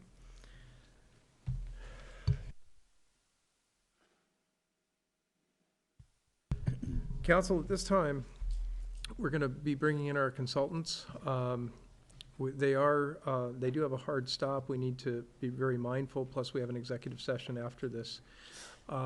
However, we have a number of new boards out there with a lot of the current thinking, and so I'm going to say 5 minutes because that means we'll be recessed for 10. But to give time for the council to take a look at the boards and so forth before we come back. Michael, you have a comment? I'd just like to add that the bullet points, these are the boards that were used at the community redevelopment meeting. And so these are the boards that were, addressed by the 200 or so people that were there and indicating preferences and design features. So that's what we want you to see before we start our presentation. Thank you. Okay, we are recessed at this time.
missing?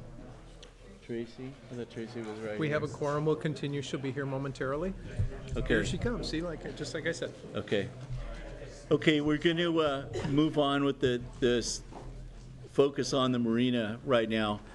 A couple people are here. I'd like to introduce Michelle Wardian as the CEO of Outdoor Research and one of the tenants in the business park, maybe a tenant elsewhere as well at some point. But we're happy to have Michelle here, and Roger, I know the finance person for Outdoor Research, director? Okay, great, perfect. And so we want to move forward in this. Tonight we're going to try to go relatively quickly. But what we have is a series of presentations. We're going to start with Mark Bunzel, who's been working with us on looking at what the future of the marina could be itself on the water side.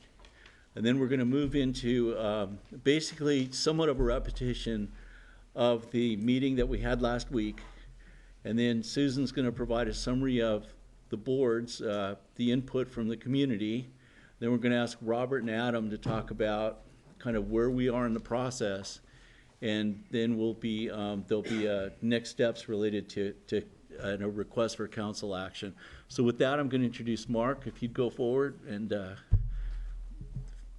your presentation. Great. Thank you very much, Michael. I'm Mark Bunzel. I'm the principal of the Wagner Group, and I want to introduce Leonard Landon, Lorena Landon, who participated in authoring this, and behind me is Brian Pemberton, who will be working with us on the next group. Just a quick thing on my background. When we say Wagner, we produce, the three of us do a 500-page book that covers every marina and anchorage locations between Olympia and Ketchikan, Alaska. So that's about 400. We personally visit about 275 of them. We know what works and what doesn't work. Leonard comes out of a corporate background, owning a data services company in Kirkland. I come out of PricewaterhouseCoopers, Intel Corporation, and also corporate background before I pursued a fortune in the boating industry. I still have not found that. Anyway, so that's the Wagner Cruising Guide. Our book goes out to 7,000 people every year and tells people where to take their boats. And so we know a lot about destinations and what works and what doesn't work. We've seen mistakes, we've seen strengths, and that's where we're coming from. So I'll skip that. That's just very quickly what we do. That is the Wagner Guide for 2019 and some of the other businesses we're in. And I'm going to talk about the challenges and opportunities here in Des Moines. So that's a little bit about us. First of all, to understand the market, it's not a 1 million unit market. It's not 100,000 boats. It's 36,000 boats, according to the consultancy firm Grant Thornton. And that's in the Northwest and Inside Passage area, including Washington and British Columbia and Southeast Alaska. So about 1/3 of those, or 12,000, are serious cruising boats that go out every summer and cruise between 2 and 12 weeks. So it's not 100,000. So we want to scale, give you an idea of the scale. But all of these people are looking for places to go. They're looking for neat places that they can visit, and when they get there, they can spend between $300 to $500 per day or more at a destination on moorage, on restaurant experiences, fuel, maintenance. Many of you know that Des Moines is well known as one of the attractive and least expensive places to buy fuel, and it's been a terrific draw for the marina. They may buy new electronics, provisions and liquor, tours, attractions, and fishing charters. Very vibrant area. Now they're expecting to find resort-level destination facilities. Now the basics are clean washrooms, clean bathrooms. We get complaints if we write up the bathrooms and somebody goes to one and says, it was awful, and they call us. And we actually will tell people when we're getting complaints. They're more than just a place to park a boat. And some marinas are still places to park a boat, but the more popular ones, the more successful ones, are a destination. They have amenities like resorts. This is starting to shift, and more are starting to do that. And guess what? They're willing to pay the price. We have been encouraging marinas to begin raising their prices because many marinas are like your marina. They're either breaking even or they're close to breaking even, or as Scott liked to say, you know, we're breaking even, but we're probably going bankrupt over the long run because we're not putting enough money away to rebuild the marina. And this is not just a challenge in Des Moines. This is a challenge up and down the coast. And everybody's marinas are all having these problems of an old decaying marina that needs to be refreshed and in some cases rebuilt. Tenant boaters want a safe, secure, convenient place to house their boat when not out cruising. When we have done our consulting work with various marinas, we have sometimes walked in and talked about security of the restrooms. One of the marinas had showers. Lorena pointed this out on the women's side of the bathrooms. The women wouldn't use the showers because you couldn't lock them. Well, I never saw that because I didn't go into the women's room. Luckily, Lorena did. But that particular marina now put locks on the inside of the shower doors. A very simple fix, solved that problem, and those are the kinds of things we look for. So what are the opportunities for the city of Des Moines? Your marina is a tremendous economic generator for moorage and other services. And the other services are the future opportunity. There's more of an opportunity to be commercially oriented with marine-related businesses down in the marina area. And some of you have been down to the marina, see that one dock is now dedicated to one of your neighbors right up the hill on the highway, and that's Ranger Tug and Cotwater. And they've gone ahead and leased between 300 and 350 feet, and it's added a vibrancy. People are coming down, new customers, they're happy, they're thrilled. And so that's something we're very pleased to have been a part of. It's also already a popular amenity with the access to the water for people to enjoy, to go fishing, participate in water sports like kayaking and boating. I came down on a Sunday afternoon, and quite frankly, I was shocked. And this was off-season last spring, and I couldn't believe how many people, residents and visitors, were walking along, I'll call it the promenade. That's a grand term for it, but that's where we should go with it. And those people are coming down and also spending money. So it's creating that destination. Beach Park was a surprise. I've been coming to your marina here for years. I never walked that far. I didn't know about Beach Park. And now we're negotiating separately from all of this to actually open up a school for Ranger Tug owners in the beach park that will be offered about 4 or 5 times a year. So your other benefits, you're located very close to SeaTac Airport. You have an opportunity to be a fly-in marina. Now, the lack of moorage space right now is a problem, but there is a trend where people are buying boats who live in other areas of the country and leaving their boat in the Northwest. It becomes their weekend cabin or their vacation cabin. And that's happening with all the marinas. It's a real challenge here because there's up to a 12-year wait list for many of your slips. And by the way, I look at a 12-year wait list as an opportunity because that to me tells me, due to supply and demand, there is an opportunity to raise prices. I always hesitate to say raise prices, but you've got a great product. You should be proud of what it is and charge what it's worth. And I'm here to tell you you're not. And that was based upon our doing an analysis of your neighboring marinas. You've got more upward growth to go. So when we talk about some of these plans about the marina, we are going to be doing the hard economic work to say does that revenue look like? And even take a hard projection on the next phase of the project to look at it over a 20-year period in 5-year increments and recommend that the city look at those 5 years and refresh that. Use that template and refresh it. We think the marina uplands can be better utilized. You'll hear more about that tonight to form that link to the marina district. And we've talked about Ranger Tug and Cutwater. We have been recommending to them that they open up a delivery center here. And we're even looking to see how we can capture some of that taxable retail sales. That could be revenue directly into the city's general fund. All right, and by the way, all those other amenities and so forth is money into the general fund. So some of the challenges, the marina infrastructure, you've heard, seawall, docks, electrical systems, need a plan for replacement. We're not talking 10 million, we could be talking 20 million or more. We don't know yet. And part of our next phase is to actually get some preliminary numbers so that we understand the scope of that. The mix and configuration of the docks need to be reset to meet the different needs for the market. Larger slips. We're recommending to marinas that it's not just larger slips. We've got these Ranger tugs coming in selling 200 boats a year at the Seattle Boat Show. That's a huge influx of boats all looking for marina storage space. Many of them reside on trailers, but when they're out traveling, they're looking for places to go. Some of the upland marina support amenities need to be rebuilt. I think you all know this. Bathrooms, no laundry, some of the storage areas. Again, take this jewel in the rough that you have and let's give it what it really needs and go through the design work to do that and take this asset and polish it and leverage it. Development opportunities to improve the marina floor are going to add, as I said, to the taxable retail sales. So the challenge, how to pay for millions in investment renovation. Mortgage fees we've talked about. Coverage moors is very expensive, and during a community meeting I started to drop, we may not be able to afford covered mortgage. The covered mortgage is not carrying its weight. When we come up with the pricing for replacing the covered mortgage, a number of people are going to be shocked.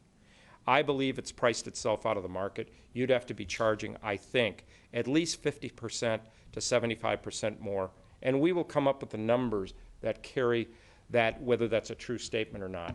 Because the community, if we're going to take something away, they want to know why. And by the way, when we had the community meeting, one of the things that we told them is you've got, I believe, 22% of the marina tenants are Des Moines residents. The rest of them are subsidizing other people from other areas.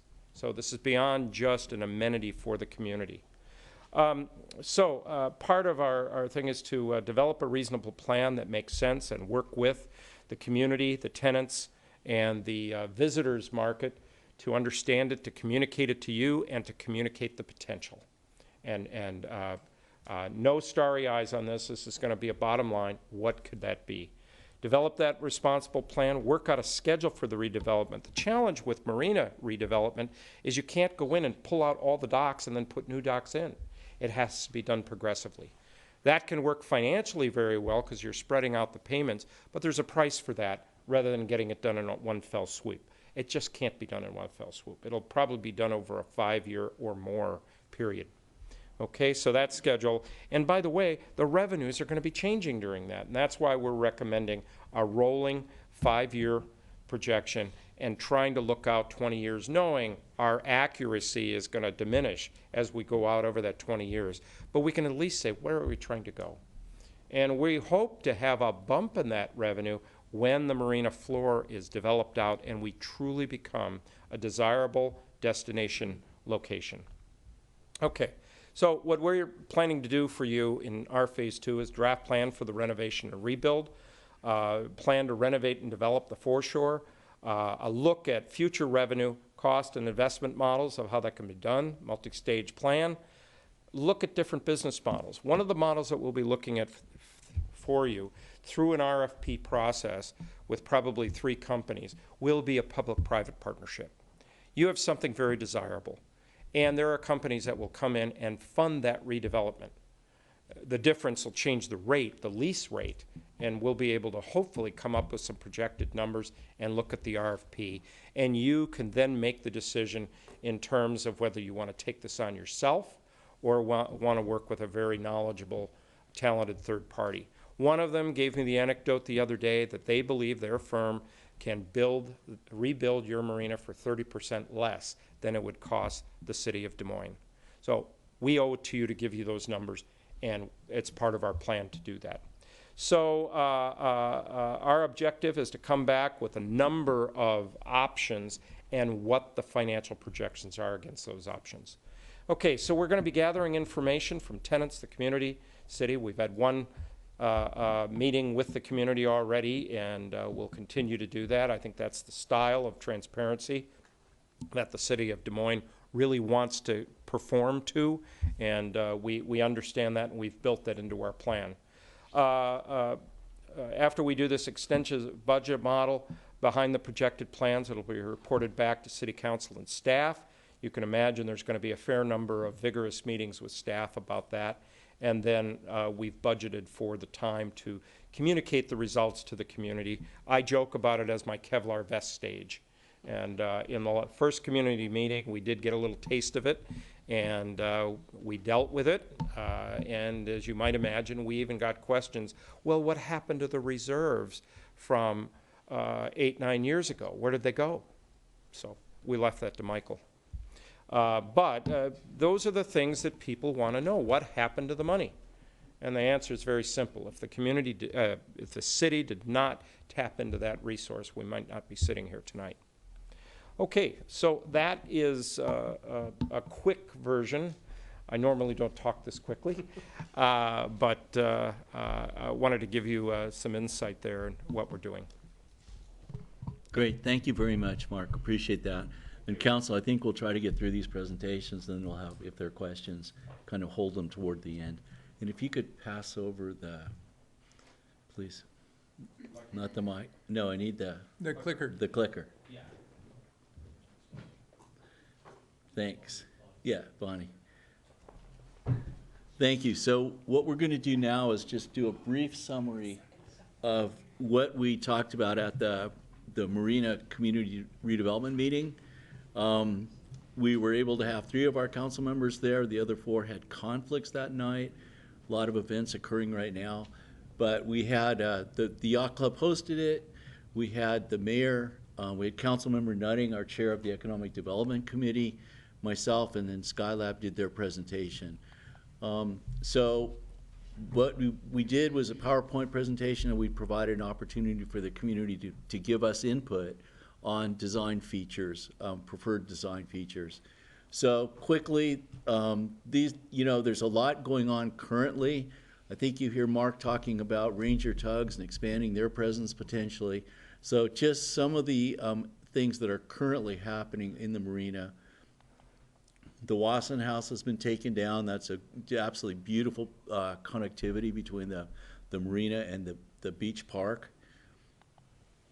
Van Gaskin we were able to purchase. Once again, it was $1.2 million, and between grants, we were able to come up with about $900,000, so it cost the city less than $300,000 to get that property. And we're kind of looking at what the disposition of that property is going to be right now. This is one option that was prepared looking at Overlook 2, closing 5th Avenue north of the driveway that provides access out to Cliff. Conceptual. Ranger tugs and cutwater boats, as Mark described. The quarter deck opened, Container Cafe, they've been very successful. Great place to go have a beer and watch the sunset. Tag Zone property was purchased, and this is the really critical piece of real estate at 6th and 223rd on the southeast quadrant. And that's going to be right in the development pattern going forward.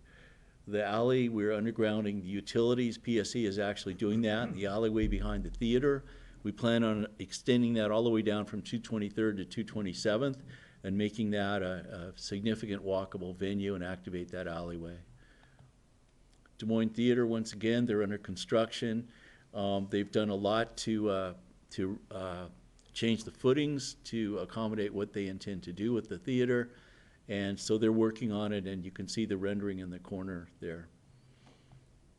Marina Sculpture Garden in the south end of the marina just opened. We're planning on expanding that, providing a public amenity. Beautification planners in the downtown, that's along Wasson and also in the downtown. These were very successful, very well received by the community. So quickly, how we got here. We've had 2 Port of Seattle Economic Development grants, and we matched those with city funds. We were fortunate enough to have Robert lead those efforts with his team. Adam's here. And the phase 1 was looked at marina feasibility and did a market analysis. The phase 2, we did a Des Moines Marina financial feasibility study to start to determine orders of magnitude of cost for the marina steps, which we did. And both of these were presented to council, including community meetings associated with these phases. We're going to share our phase 3 economic development grant products that are still in process. We have a separate contract or on-call contract with Skylab. And so what we're trying to do is get to the point where we can have the conceptuals and renderings and an understanding of the dynamics so we can issue a request for qualifications for Marina Redevelopment. And we have Mark here tonight. Common link between Robert's work and Mark's work, as you saw Mark highlight, was achieving a viable regional destination. And destination, I think, has both national and international implications in addition to just regional. So phase one, we explored potential public amenities, started looking at a marina steps, connectivity from the marina to the downtown. Had different renderings. Once again, looking for a green roof on a building, looking at ways to enhance sustainability.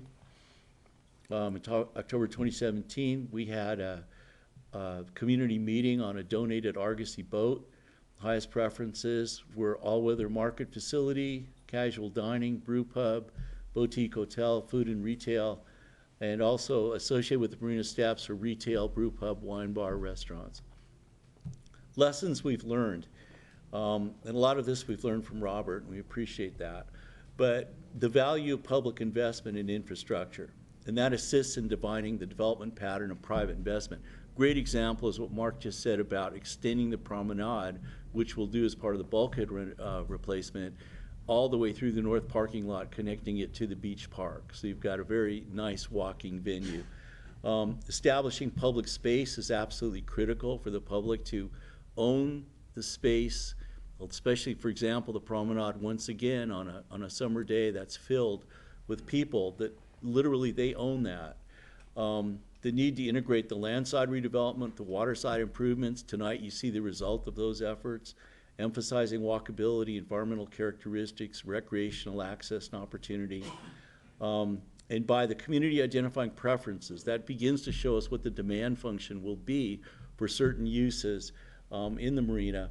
And also, one of the things that we have now that we've not had in the past was the active business park with about a 4,000 person employment base, the multimodal transportation option from the Angle Lake Station down to the marina and back. We just instituted last Saturday, went to full midday service, so the shuttle now runs from 7 in the morning, 7 at night, and transports demand to the marina.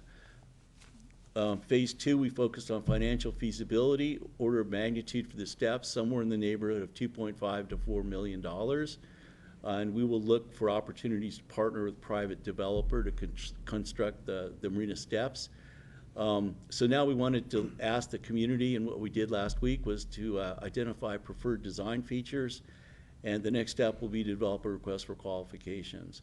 So I'm going to introduce Skylabs. As you look at this, council, and as we told the community last week, please remember the renderings you see are conceptual designs. These are, which are to give you visual examples of possibilities. Building footprints have not yet been established. So with that, I turn it over to Jeff. Thank you.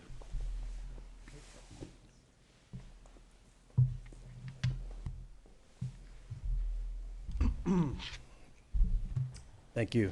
I'm Jeff Covell from Skylab Architecture, and happy to be here tonight again, sharing this work.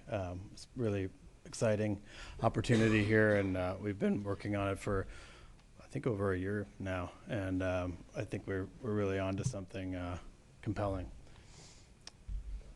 I'm going to try to go a lot quicker through this tonight, so feel free to stop me if I miss something important. But for us, the area that we're looking at.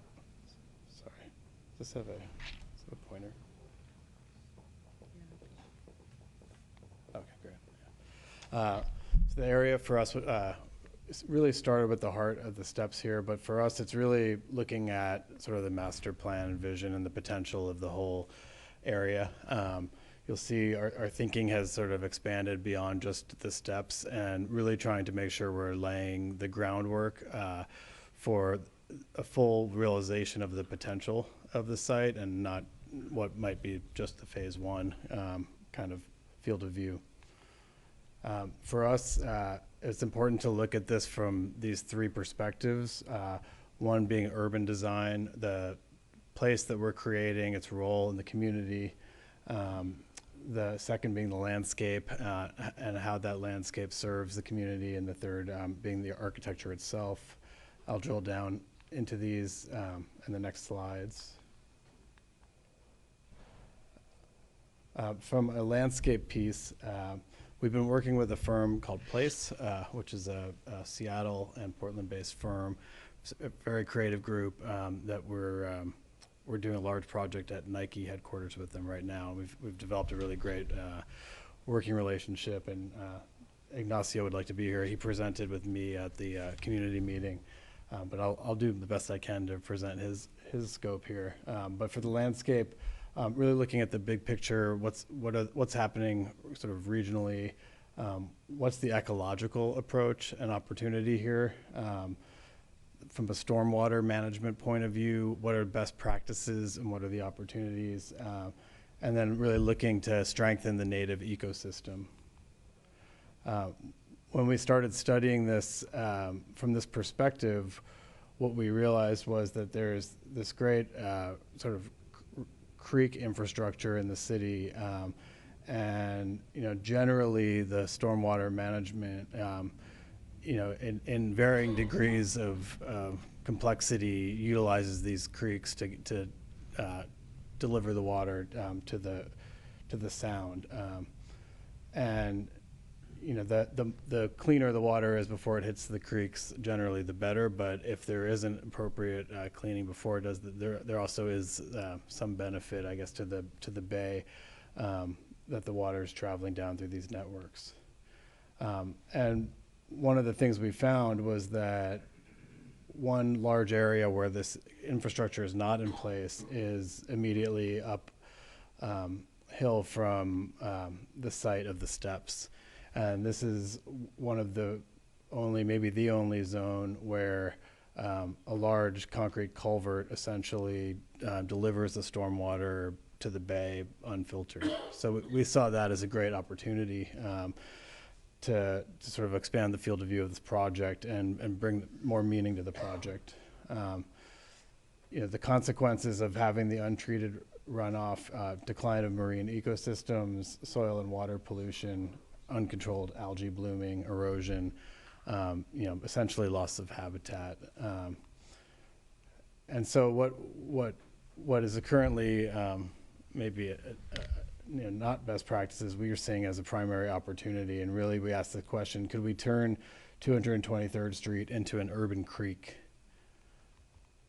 And over the last 10 to 20 years, there's been an incredible amount of innovation around stormwater management in urban areas, and leveraging natural systems, and less mechanized and more natural approach to these. And you're seeing that through planters, through a lot of sort of this is actually a natural water treatment plant, but where you're seeing this more commonly is in sort of street planters and people disconnecting their gutters directly from the storm drains and whatnot. But here, if we took that whole 60 acres, essentially there's a footprint associated with treating that area. And this would be using like a bioswale or some type of facility like that. And if you take that whole footprint and you just look at the marina itself, you could reasonably accommodate that in this zone, we feel. And beyond that, we really feel like the project will hopefully extend all the way up to 23rd to Marine View Drive, and that a significant amount of this could happen there. So moving on from that ecological opportunity, and I guess I didn't really mention, but just from our point of view, people love nature a lot more than they like concrete. And what a great way to sort of bring a vitality and a connectivity from downtown to the marina by enhancing the natural system. From an urban design point of view, what we started talking a lot about is like what's the payoff when you get there? Where is this a destination? Is there a flexible space that at the bottom of the steps or on the marina floor that can really become a center and hub for a community in a really flexible format? So maybe there's a central public space. Maybe that is associated or connected with the farmers market and finding a permanent home for that. accessing the urban area through an integrated approach, meaning like finding as many ways for people to walk down to this area, and really leveraging the current accessible routes, but obviously creating this new one through the stair. Access to the water, universal accessibility. This is really key. It's about a 35-foot drop from where the stairs are. And so a lot of our study has been, how do we bring accessibility to that in a way that is sustainable operationally for the city, and then really creating a really desirable place for people to want to go. So one of the things we looked at is just the walkability, and this is really actually an elegant diagram, and you can see with within a 5-minute radius, walking. Essentially most of the downtown core is covered. 10 minutes and the next layer of sort of housing, and 15 minutes, and you're really covering the large portion of the city. And so we feel like it's not unreasonable that this marina floor can become a really strong walkable plaza and destination for the city. And so how would that work? What we'd be doing is sort of capturing the stormwater, focusing it down this revitalized sort of right-of-way development on 223rd. We'd be filtering the water along the way, something similar to the success that you've had with the basket planting program. Bringing a really nice landscape connection on the cross-access to Marine View Drive, and really enhance that intersection and draw people down. Celebrate that stormwater at the stairs, land people into a public plaza, and then ultimately to the water's edge.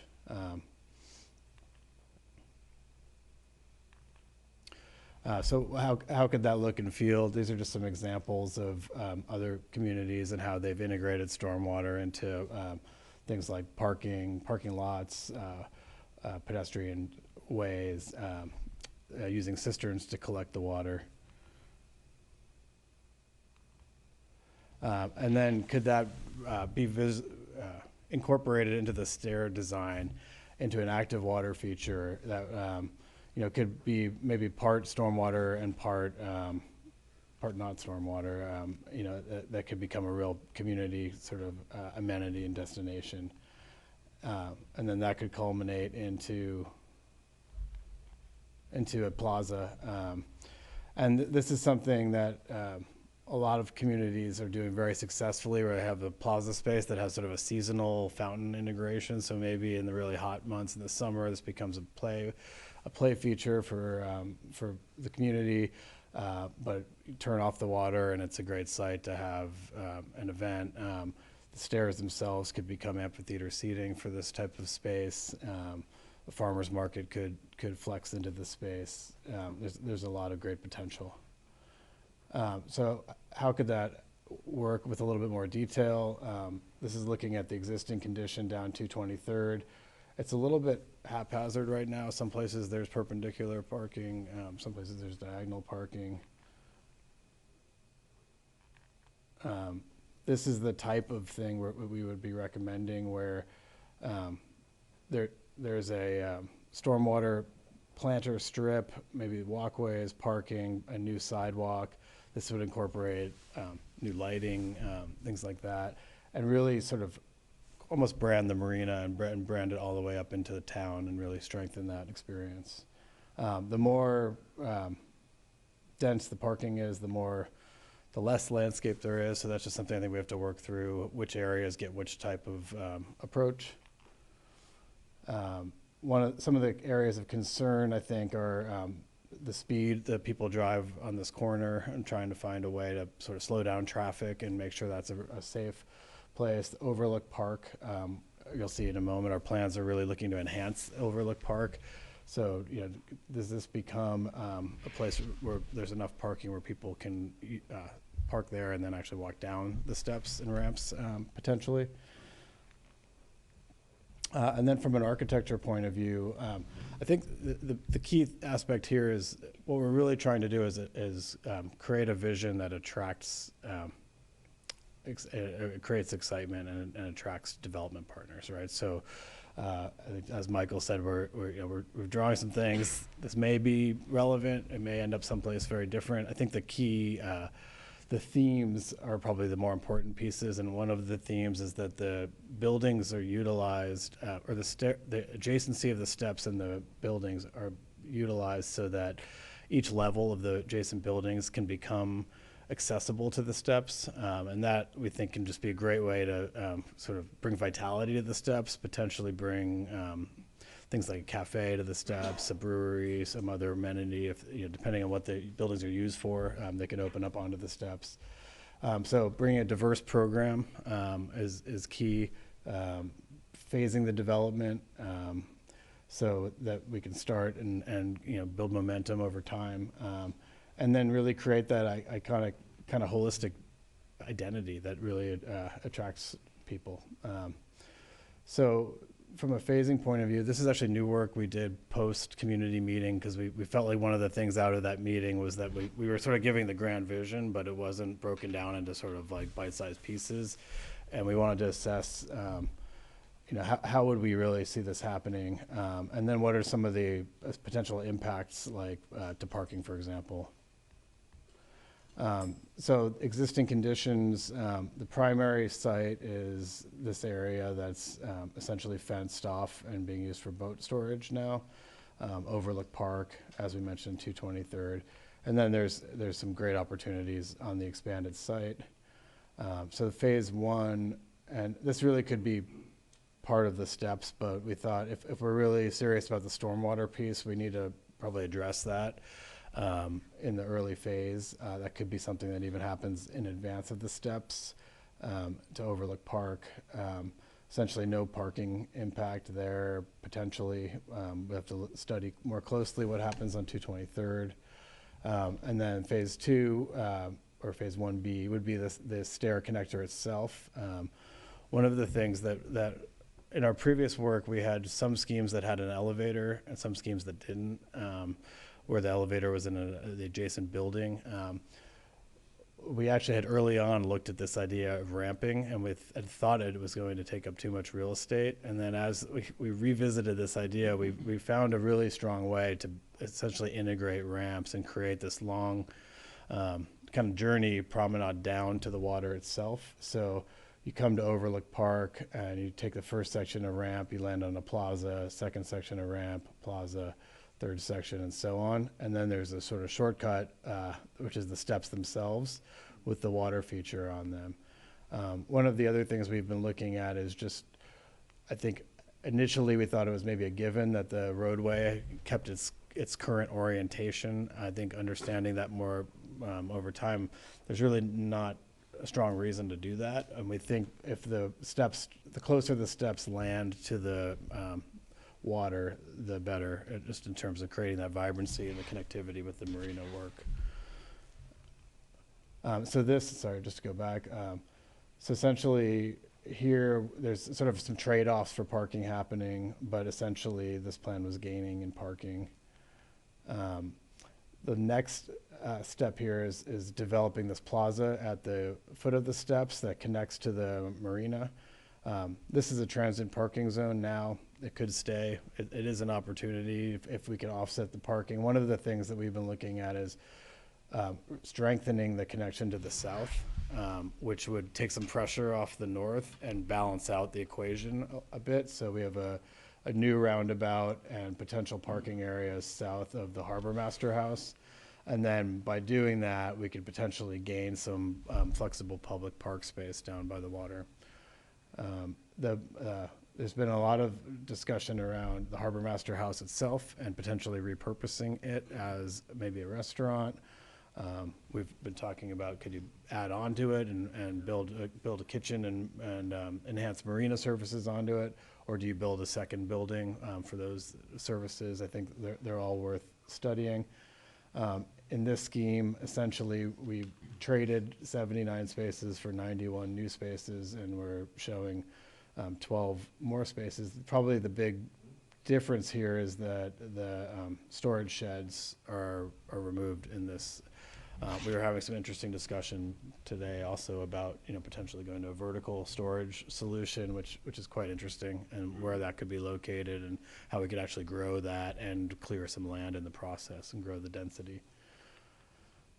And then I think almost lastly here, the building itself, this is one version where there's two parcels. There's a northern parcel, which is the larger parcel. This is about a 25,000 square foot site.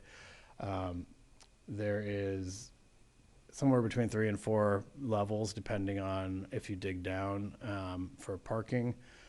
So it's a potential of somewhere in the neighborhood of 75 to 100,000 square feet of developable space.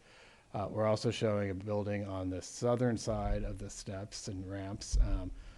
In this orientation, this is about a 10,000 square foot site, but there is the opportunity to grow that, in different directions as well as that gets developed. One of the really neat things about that is as you're walking down the ramps and taking that journey, there's a great opportunity to sort of connect with whatever that use is for that site. And then, I think parking will be just an ongoing discussion, but there is an opportunity to build the steps essentially over an underground parking link between both parcels. This would be sort of if one developer took on the whole project in one phase. And there is the potential for approximately 150 spaces of parking there if the economics were to work, but that's going to be the struggle. The inspiration for these schemes, have been looking at some of the successful developments in Seattle. The Pike Place expansion is a particularly inspiring approach where there's a really strong integration of ramps, steps, retail space, overlook space, really enhancing that area. We think that's really analogous to the opportunity here. And then the two different versions that we've been focusing on, one is this sort of idea of the tides and tide pools, and this is more of a courtyard type building, for at least for the larger parcel A, and that essentially there's a light well in the building because the building is built in against the hill, and so in order to maximize the developable space, we need to bring light into the floor plate. It's just too deep otherwise. This scheme also has some more what I would call a sort of integrated space on the south end, where the space feels like it's more carved into the ramps themselves. One of the storage sheds is sort of being repurposed as a covered farmer's market, and that piece has some infrastructure needs. In this variant, we were looking at pushing some of the plaza elements to closer to the water itself. Here, the landings actually go onto the building, and there's accessibility to each level of the building.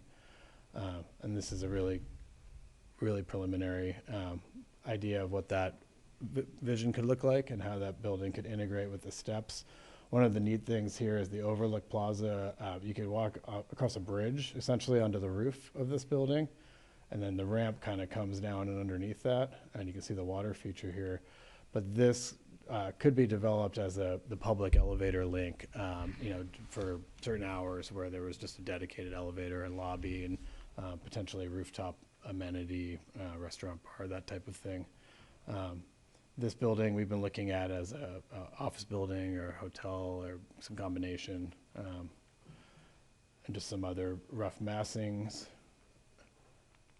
The second concept here was this idea of taking inspiration from the existing pier, and what if there could be a second pier that was sort of the next tier up, that was essentially developed off of the city level, and could we make a building that was sort of inspired by that? So here the building sort of extends out as a pier. You can kind of see it mimics the docks in their orientation. But it sets up a really brilliant kind of destination and overlook where you can then see the actual pier. And potentially by breaking this building into two bars with the space in the middle, you pick up more daylight and take advantage of the hill. And then this version, there's more of a pavilion, a second building, and then more of a centralized plaza. And this is preliminary visualization of what that could look like. And one of the neat things you can see here is this is actual drone footage from the site, where you can see how this pier and the actual pier start to work together and really just create a great connectivity to the water. And that's essentially where we're at. These were developed with a series of images that were really meant to be just sort of a matrix of options that we could get public response to. And a lot of these components are interchangeable. Thanks, Jeff. We'll ask Susan, having presented that in a slightly different form at the community meeting, the community then identified their design feature preferences, and so Susan's going to walk through what the outcome of that exercise was. Okay. Thank you. Susan Cesar, the city's Chief Strategic Officer. And I have kind of a summary of what the community told us. First, the process. We had boards around the room, and a number of our consultants were there to answer questions about what people were looking at. We first started at kind of where do people live. This gives you an idea that we did definitely have a lot of folks who were, closer to the marina. But pretty much a lot of, most everyone, except for this person up here, were within a walking radius. So that was kind of an interesting thing. There were some common themes that as we looked at the boards, we gave each person 6 dots, and they got to identify the features that they liked the most. And the common theme, we had the most dots or the most preferences for the accessible ramp design. I think by far that was the highest preferred feature. It was somewhere in the area of 42, I think, dots were placed on the ramp design. They also chose walking areas of all types, the promenade, any place you could walk. They also chose gathering spaces, both the covered and uncovered seating areas, the open park space, water feature, any place that was kind of a gathering spot. They also really liked the rooftop amenities in both versions. So being able to go out on the edge, and maybe it's a restaurant, or being able to walk out on a green roof. They really liked the natural landscaping. A lot of dots were placed on that type of landscaping. They also really liked the integrated stormwater treatment. A lot of dots were placed along the 223rd concept of the Green Street, as well as bringing that into the marina itself. And they liked the all-weather farmers market facility.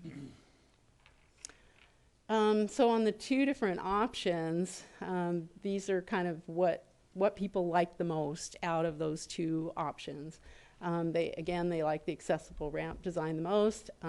This option, they love the boardwalk, which was kind of, it's similar to our, wrong way.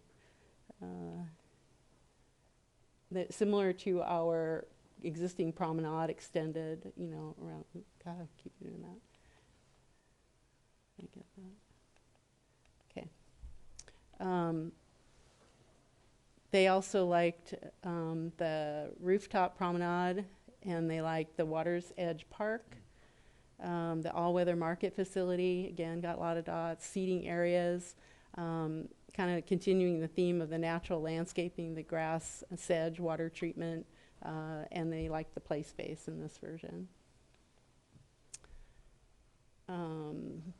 The pier, they like the ramp design, the central plaza, rooftop amenities, ground floor amenities. So any place where you could gather and have seating, dining, or retail.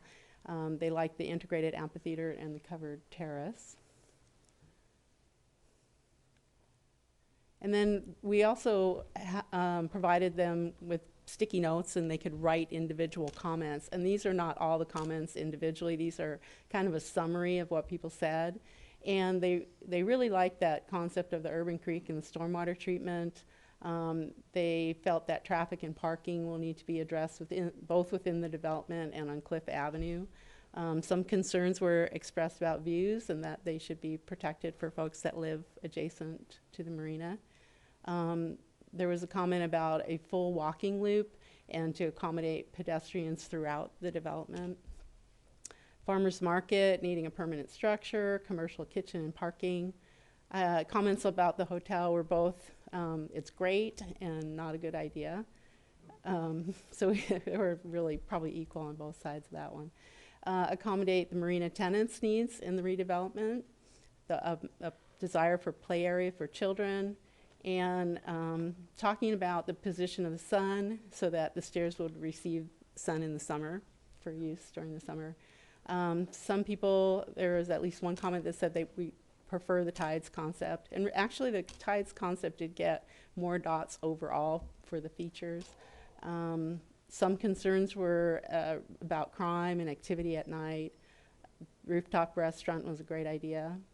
One question about whether we need more retail space since we already have some vacancies. They felt overall that the conceptual drawings were very impressive. And one person thought that rather than the ramp, we should build more occupiable space in the ramp area. But that was kind of a minority opinion. A lot of people really liked the ramp design. And that's it. Thank you, Susan. I think one thing that I just mentioned the mayor that was interesting was when we went through the first slide deck talking about lessons we've learned, public space and public infrastructure, and then you see the response of the community to the things they value, and they're all about public space and public infrastructure, and so sustainability and being concerned about the environment. So there are a number of common themes that kind of run through this. But now it's a pleasure to ask Adam and Robert to bring up their slide deck and share with you more about this, how this whole process works. Well, we appreciate being here. And you know, I think from the community work and Jeff's work, and we're on the right track. You know, I think that it doesn't come as a surprise to me that the intersection of public space and its catalytic effect on where people want to be, but it's pretty gratifying to see the community embracing it. So we have a short presentation here that Adam will lead us off on, and then we'll make commentary on the way. Hey guys, Adam Seidman, the Concord Group. Good to see a lot of you again.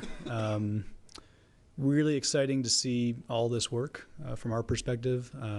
Robert and I have been involved with this for a couple years with Michael and the council and team. And it started off really with an idea. I mean, originally it was just looking at like one parcel, right? Which was going to have parking and some other uses in it. And the idea is, I mean, as you can see tonight, has expanded a lot. I think that we're getting to a point probably in the process that is going to be really interesting and maybe really could be challenging. We don't know. And that's finding private developers that will actually be potential partners here. And so that really, that's the phase of work that Robert and I are pretty strongly involved with right now. As Michael already talked about earlier, we've looked at the market pieces. We've helped push ideas around the strategies, right, and public space, amenities, the steps. All of this came out through the process, right, that all of us have been working on. And now we think it's time to go out, at least in the near term, and at least start talking to the private sector. There have been some discussions, but for the most part, it's mostly been, you know, in council chambers, right? And so there's a need at this point to go out because you know, when we had a city council meeting last September, one of the things we talked about is this idea of being able to sell a parcel, right, or site, and using some of those proceeds to help offset some of these costs. And so that's what we want to do. We want to go ahead and see what the interest level is out there.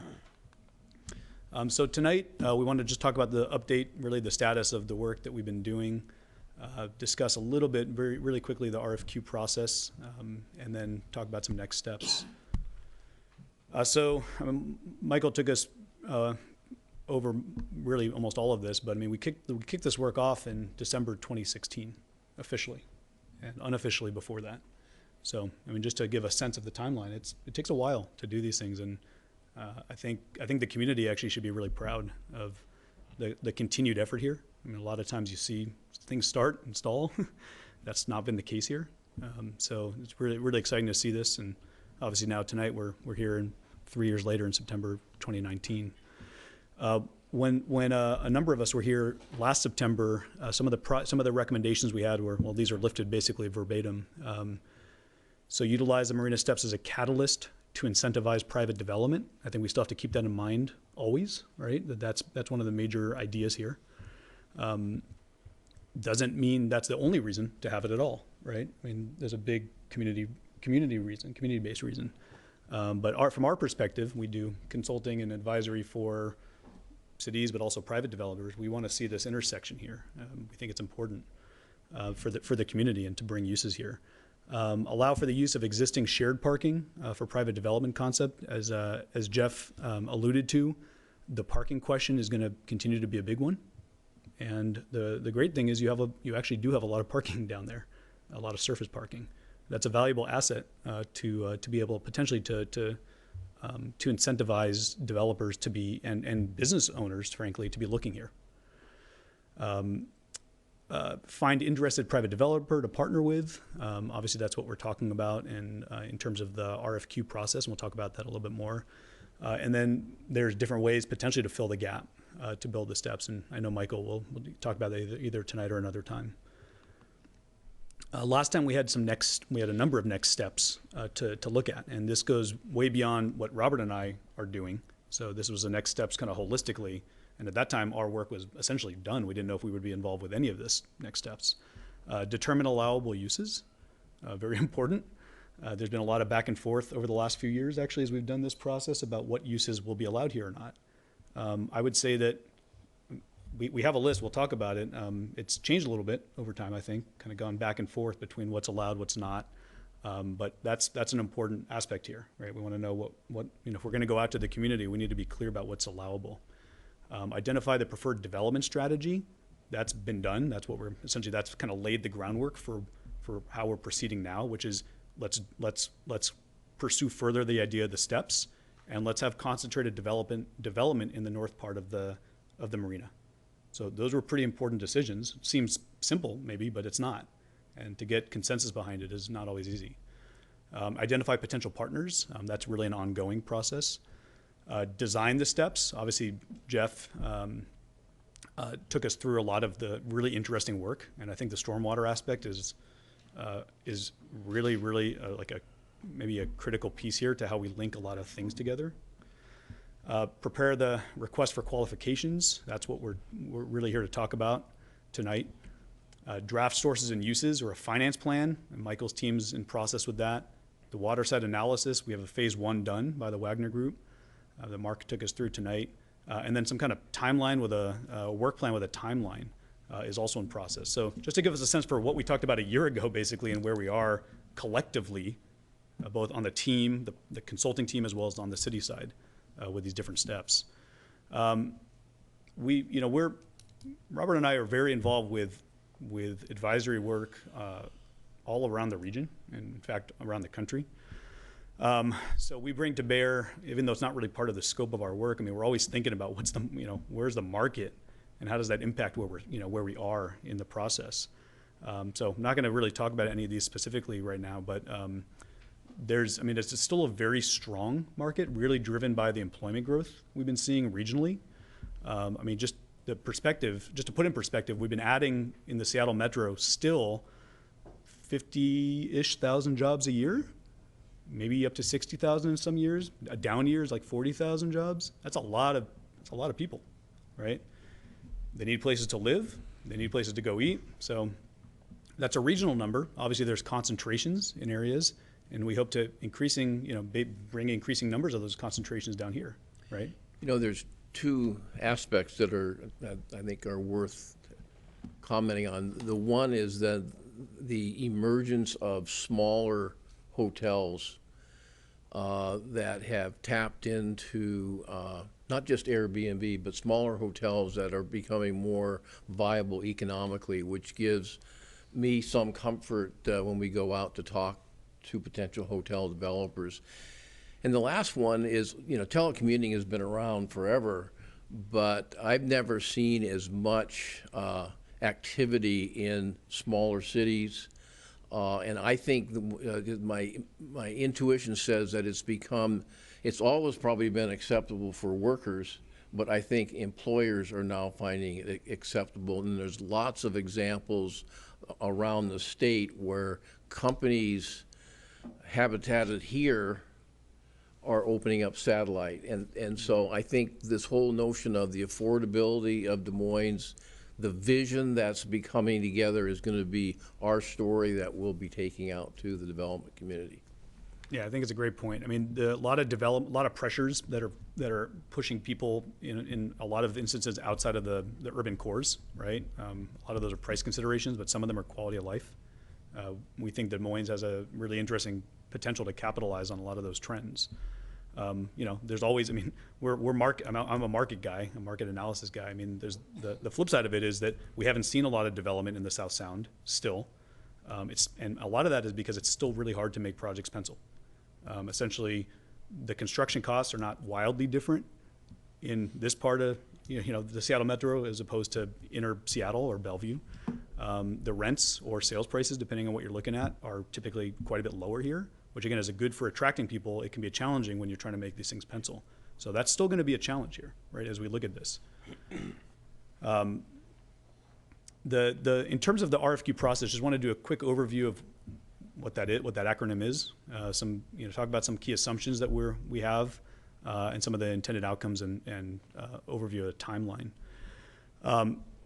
Very, very simply, RFQ, we mean request for qualifications.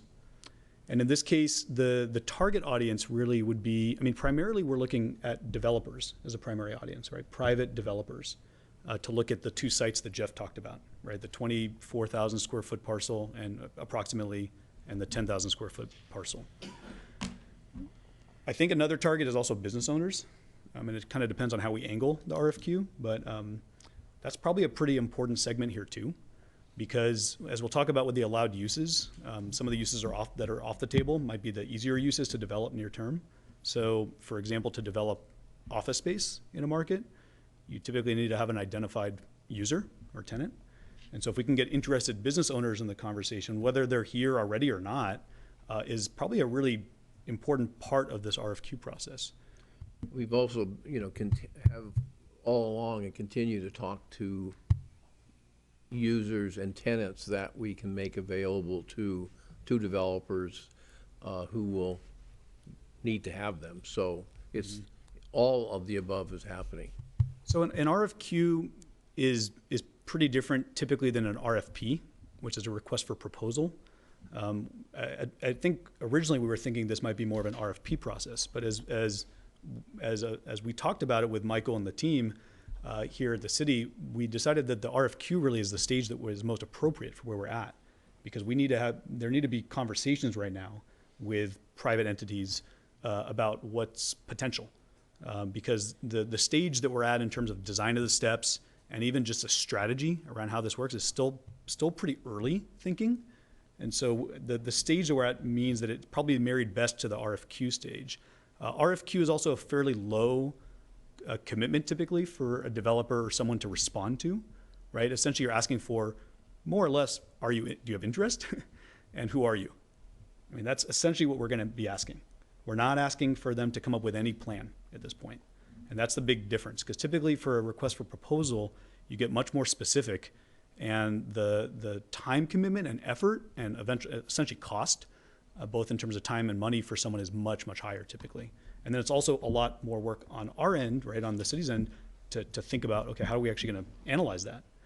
So the goals, as we see it, at least for the RFQ process right now, are A, to communicate to the greater development and business world out there the opportunity. Because still today, in 2019, September, there's a lot of folks that we talk to that when you talk about the city here, they kind of give you a blank stare. These are people in the development community that are it's just not on their radar. Adam, I have to say this. So between Robert and myself, the mayor's helped at times and other council members, we've done a number of tours with some very significant developers. And as well as government agencies and looking for partnerships and all that. And every one of them, and Robert, tell me if you've heard otherwise, but I think we've both been astonished that every one of them, after they see Des Moines, they go, we had no idea. And it's just undiscovered, and people are generally really excited about the opportunity. It's just awareness and really understanding that the city is open for business. It has its act together, and there is an emerging vision that excites people. It's really that simple. The RFQ is the right way to go for where we're at, because we want interest. We don't want to burden people to submit, because we're in a very dynamic market. So we want to get as much interest as we can. And the second aspect is one idea has been to engage the selected developer and users and tenants in the design of the connecting steps, and that we need that input to really know how real that is, because there is an opportunity, depending on who they are, to integrate some parking. And we want, we're not going to be the developers, but we want those landings activated. And so we want to get the development community excited about this, get their designers excited about it, interacting with the city's designer Skylabs. And so that's the other reason why we're recommending an RFQ. Mm-hmm. Yeah, I mean, that's a great point. I think the ability to, for an entity, whether it's a developer or a business, to be actually involved with the process is very interesting. It's also very challenging. I mean, it's not what developers are typically looking to get involved with out there, or businesses for that matter. So, again, it's part of this is communicating that there is an opportunity and trying to really spark the interest here, and get people's attention here. I can tell you that in the developer community in the Seattle Metro, there's just so much activity, and so much of it is concentrated in a few select areas in the region, that it can be really hard to get their attention for sites that they're not as familiar with. Well, if we can get people here, it sells itself, basically. So that if you want to make it really simple, the idea is to get the right people here to hear the right story and get them interested. Mm-hmm. Yeah, we could have just had that on a slide. Be done. I mean, some of the key considerations for us as we put together the thinking behind the RFQ is getting target lists together. I mean, if you hired Robert for one thing, he's got a good Rolodex, and he's good with people. But no, I mean, we have a good list of folks that have already, a lot of them have already been reached out to, some haven't, right? And so that is a big part of this. Clearly identifying the opportunity in the city's role, I think, is going to be an important piece here. That I would say there's still like a strategy discussion on that. The design of the steps doesn't have to be we're not going to be fully done with it, at this stage, but I think like getting to better clarity on that will be good. And I think we have a lot of great imagery already and concepts. Key assumptions that we have to talk about. The vision is probably one of the most important parts here. And then also the timing. And the timing can be just literally, how do we deal with holiday time coming up? But I also think there's a bigger question of, Robert and I were talking, you could almost think about this, do you get a lot further along, for example, with the Marina Steps design and then go out to RFQ, right? I mean, there's an argument for that, I think. I'm not sure we agree with that, but I think that there's at least a discussion around what the appropriate timing is for this. So again, the targets, developers, business owners, also other partners, right, to raise awareness. And some of the strategies for getting out to people is outreach, tours, as Michael mentioned, going into our local and regional networks, talking to existing businesses as well. So some of the key assumptions that will go into putting this together. So parcel definitions, right? Very simply, what are the parcel outlines? Right now we have, for example, on the north parcel, there's at least in the designs that we've been looking at, and really as we've been talking about this, I think since at least last year, the potential to be either a little bit bigger or a little bit smaller, right? And maybe we can go out and be a little fuzzy, but I think the more that we can define that, it'll be better, right? It'll be a lot clearer to the community. Building heights, we're still assuming we're 35-foot heights, right? The allowed uses, essentially, and I'm just going to go to this one because essentially, I would say a year ago, I was under the impression that apartments and condos, for example, would be allowed uses. It's our understanding at this point, at least, that they're not, at least as standalone uses, those wouldn't be allowed. But maybe it could be like small amount as part of a MU would be mixed use project, right? So maybe you could have a few units as part of a project. Whereas commercial uses, for the most part, from what we understand, would be allowed. So again, part of the challenge here is that the market right now, if we come in as advisors, right, we would say the market right now would, probably phase one could build apartments, maybe condos, if they can get them financed. Those are fairly easy to imagine. Retail, restaurants certainly can make sense as part of a development or in small doses. A hotel, we're talking about maybe like a boutique concept, right? The site's not that big for a large hotel concept. Office and to a certain extent light industrial, those would ideally, well, at least the office would ideally not be speculative, right? Typically an office developer is going to want to find someone, unless it's co-working or something like that, where essentially it's a completely speculative, more or less a completely speculative model, maybe with an anchor, one or two businesses that anchor it. Could have medical office. Light industrial here, we mean maker spaces primarily, or maybe marina-oriented uses, but nothing heavy industrial of that sort. The marina steps is a key assumption, the city's roles we talked about, and then parking and maybe if there's any other incentives, right, to understand. So I think we've gone through it with the presentations already, but really the vision, right, is important, because just going out and saying there's a parcel to develop is not at all what we're trying to do here, right? It's really about communicating all of this great work that's been put into this and the real idea and vision of what could be here. That's how we're going to get people excited here, right? That's why I think the stormwater integration, for example, is really interesting, right? It's a way to connect up in the community. It's I think a very compelling story, and I think the sustainability aspect could be really a big tie to certain corporate visions, right, and corporate mission statements, quite frankly, out there. But there's a lot of pieces to this, right? There's the steps, there's a connection to downtown, the stormwater, rooftop access, mixed use, the waterway improvements that we were talking about, the farmers market, this idea that this could be a destination. It's really exciting, and so we're really excited to put this together and help get the message out there. In terms of the timeline, so we're still clarifying some of the key assumptions that we talked about.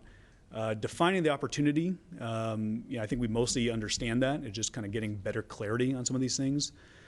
Pre-release, I think this is an important part, before you go out to market, really checking in with people that you're going to be sending it to and kind of priming the pump, right? So you're not just going out cold to at least some people or some developers or businesses.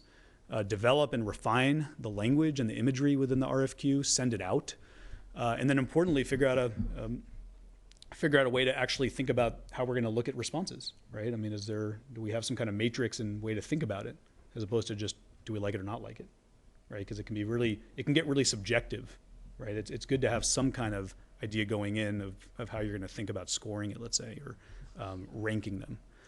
Initial discussions then would ideally happen, and then you could either negotiate directly or you could go out to an RFP. There's different avenues, right? So an RFP at that stage, you would have maybe a few selected folks that would have interest, and then you could go out to RFP. Maybe you really have one core group that's interested, and you can continue negotiations with them. So I think that has to be decided.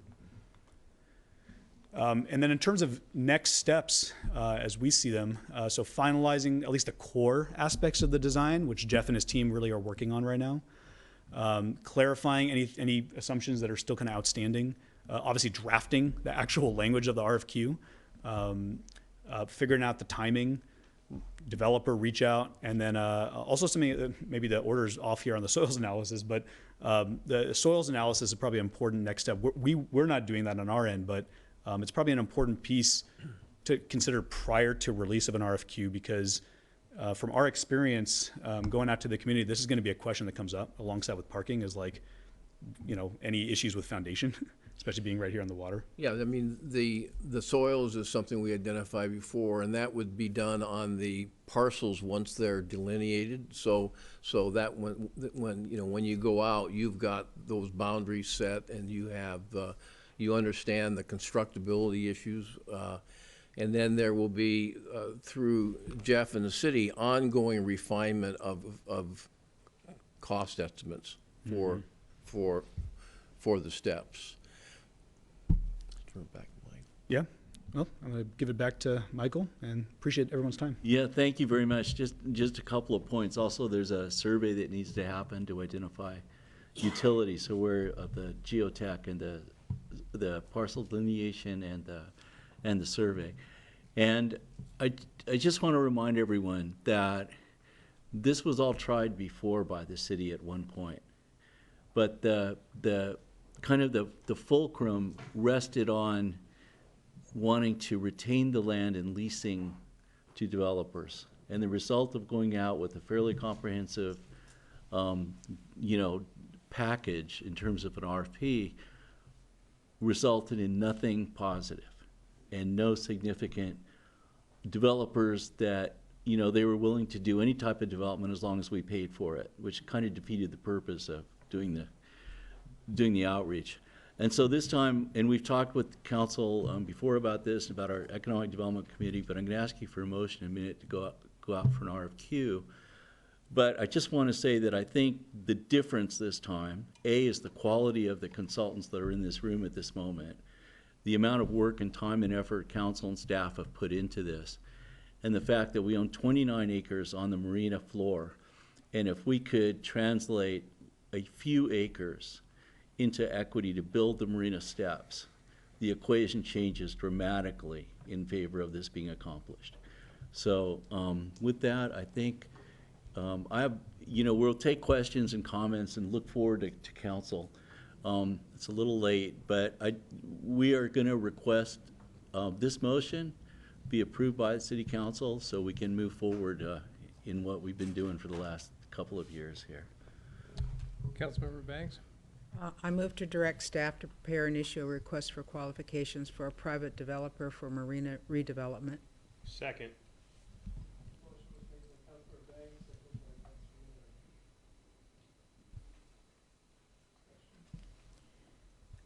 I would like to say, first of all, this is like fabulous. I mean,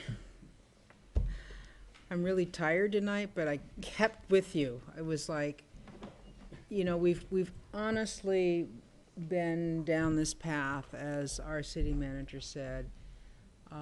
I know we've conceptually thought about really great things that could happen in our city, but it was like this, big idea. And what you've given us is something to really think about. And the research that you've done and the presentation that you provided, it's not pie in the sky. It's reality. I appreciate, especially you, Robert, your enthusiasm, because it's like, okay, well, yeah, we can do this. But essentially, all your expertise has been excellent as far as I'm concerned tonight, because I wasn't there, unfortunately, at the meeting with the community. And I know there's going to be still a lot of questions, right, that have to be answered by the community members. We heard some of those today. Sounds like you heard a lot at the meeting. So, I appreciate what you've provided, and I know that our city is a diamond not in the rough. It's just a diamond. It just has to be, lit up from behind so developers can really look at it. So I appreciate that. Councilmember Banks, I just want to mention that I think, given the concentration of people who have self-interest in the outcome of the marina based on where they live and every aspect, I think that you would have been, pleased at the level of enthusiasm that occurred at that community meeting, the Marina Development meeting. There were a few people who obviously have concerns. There's uncertainty, there's fear of change, all of that. But overall, and I would say, between Jeremy and Matt Mahoney, I think we heard a huge amount of positives. And I know Susan and others who were there as staff also did. And I think, Jeff, even the way you engaged in Ignacio, generally speaking, it was very positive. So, and that was, I thought, astonishing. And I think too, because Scott and I have had many discussions on what is that crap that goes down into the marina and why isn't it filtered? And of course, that was years ago. So I like and appreciate the fact that that's being thought about. That's so important to the habitat. And it's really important to the city in and of itself because we're supposed to be responsible stewards. So I appreciate that. Deputy Mayor Pennington? I think this is a really good idea. I mean, we've talked about a lot of different things, and certainly the mayor and I can attest to what that. I wrote down soils because we used to play on the sandbar down there as kids, so I know what's underneath that. It's sand. and so. But it's to watch the evolution of that piece of the waterfront over a lifetime is pretty exciting, and to see where it's going now, and to really to see something that is this group of folks working for the city and coming to us and saying, this is what works. Because there's been so many times, this is what we want to do, this is what we want to do, this is what we want to do, and it didn't work.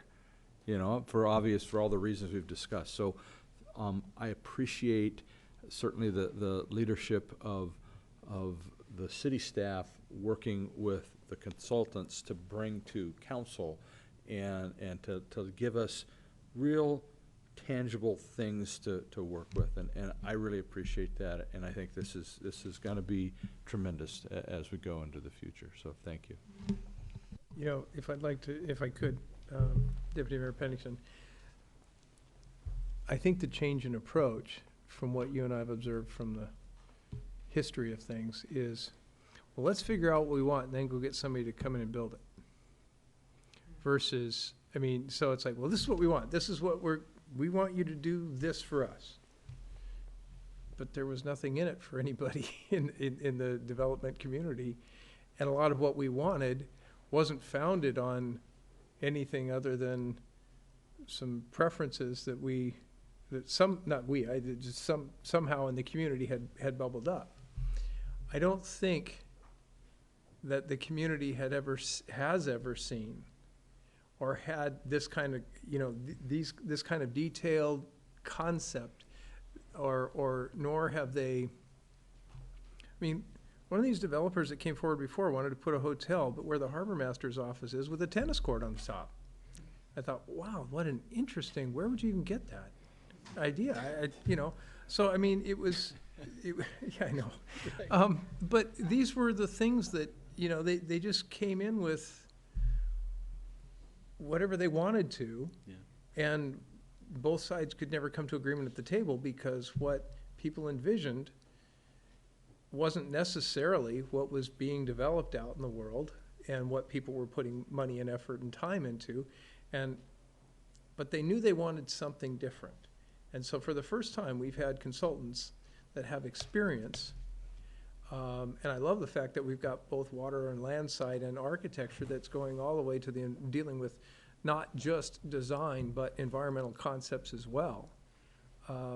So I just think that's the thing, Vic. That's the big change. You know, That is the big change.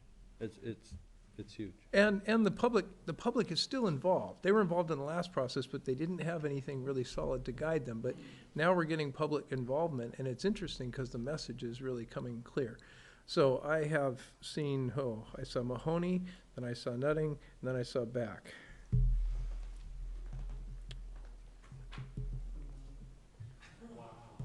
Oh, they don't want to let you talk. All right. First of all, I was very interested in your presentation on recommendations on the marina.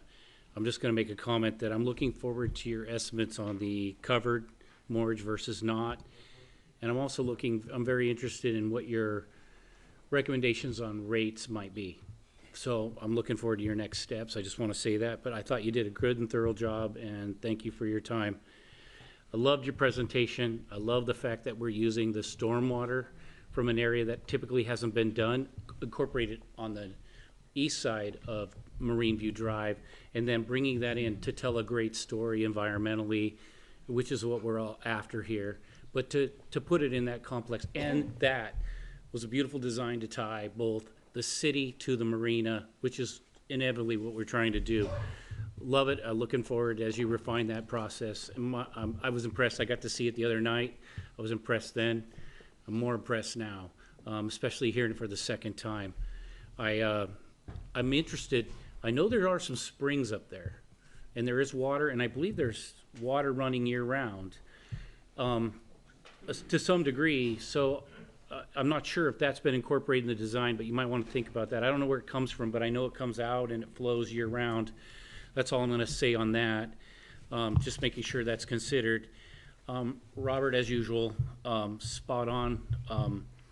I know I heard the incentives right off the bat about selling some of these parcels to help fund part of the project. Get that. And even your recommendations to consider some of, or expand maybe possibly the uses of those particular parcels. I get that. Is there anything else, as we try to bring some of these people into the community to invest, are there any other, for lack of a better word, incentives you might think we should be bringing or looking at? I mean, obviously we've heard it sells itself, but is there something else that maybe wasn't mentioned in this meeting? That's all. Well, I think the biggest thing, and you articulate it already, is just being open for business and being able to articulate how you get from point A to point B. That is highly underrated as an economic development tool. And the fact that you are all on the same page is huge, because developers want to work where they're wanted. And so you already epitomize that, but I would just underscore it. I'll add from my perspective that as a city and as the owner of the property, you guys have a lot of ability to have aspects to negotiate with, right? So I think that that's going to be important, right? The land itself, the access to parking, and even things around like parking ratios, stuff like that. Those are going to be big deals to anyone coming in.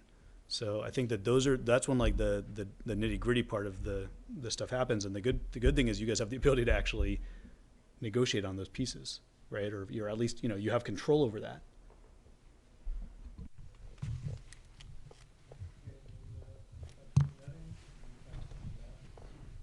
I just want to dovetail a little bit on the Deputy Mayor Pennington's and Mayor Pina's idea. The phrase that sticks with me is right-sized. The last time we did this, 6 years ago, there were a lot of grandiose ideas, and they were not right-sized for this community. And the fact that we've had so much community involvement, and there's so much more to come. These are concepts. These are a path to get us to where we all want to be with the community involvement. There's absolutely parking's being looked at. Absolutely, public safety's being looked at. Absolutely everything is being looked at here, and we're not going to take a step in the wrong direction. We are going to take a step in the direction that the community wants us to, with the help of our consultants here, to help guide us and to give you guys, the community, an idea of where we can go with this, right-sized for our community, not for somebody else. It's ours. So I just appreciate where we're going with this. Thank you. That's a good point. You said it well. Councilmember Beck. Well, Jeremy's statement is kind of a good segue. So of the 27, 28 acres-ish we've got down there, before we do the request for qualifications, isn't it incumbent to try to get the delineations first? Or is that just subjective to what the developer wants? Because I would think most developers, they're going to want to take as much of that and do as much as they can. I mean, do we want to kind of have some delineations of how much of this marina flora that we are going to designate for this? Yeah, I mean, I'm assuming that as part of the work that Jeff's group's doing with Michael and with our input, that we will define it and as part of the RFQ. It'll be defined. The parcels. Yeah, I mean, I just would say that, I mean, the point I guess we have on here on the considerations about the parcel delineation is that, I mean, we know where they are. It's more about kind of more precise definitions around maybe one or even both of the parcels, because there's from what we understand, there's a little flexibility in, like, for example, on the north parcel, how far towards the water you could go, and on the southern parcel, how far south you could go. And so we can put it in the box that we had in September of last year, or we can maybe be a little bit more flexible and think about expanding it. I think that from my perspective, from the RFQ, I think it would be better to have it defined. If it's not defined and we're not going out for proposals, that might be okay too, because there's going to be this is going to be a process of whoever you get, and they may come in and maybe they don't want it such a big parcel, right? Maybe they actually want the smaller parcel, or have it scaled back. And so I think that what we'll learn from the RFQ process is answers to questions that we're guessing at right now.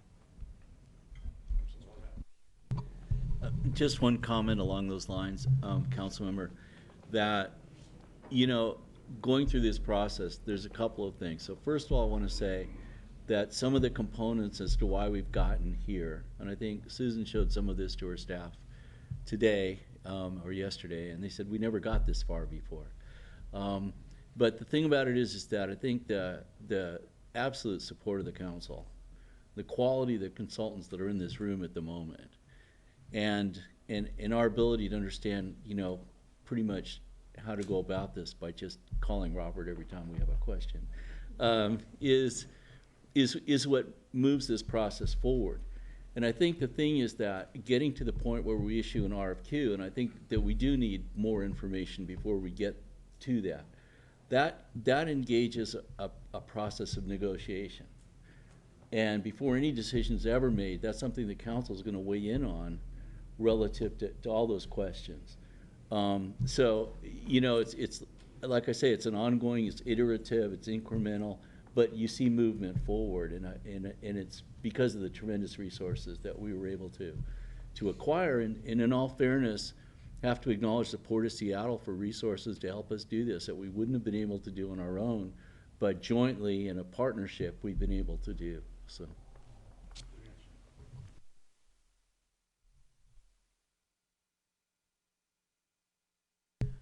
Well, I think that brings us to the conclusion. I do want to emphasize, I really do believe we have the A-team. I think all of the input that we're seeing is extraordinary. I think the conversation is extraordinary, and it's because of not just the interaction, although I don't want to minimize that, but the quality of the conversation and the work that's going on is why we're able to move forward, and I hope it'll help us move forward at a reasonable rate.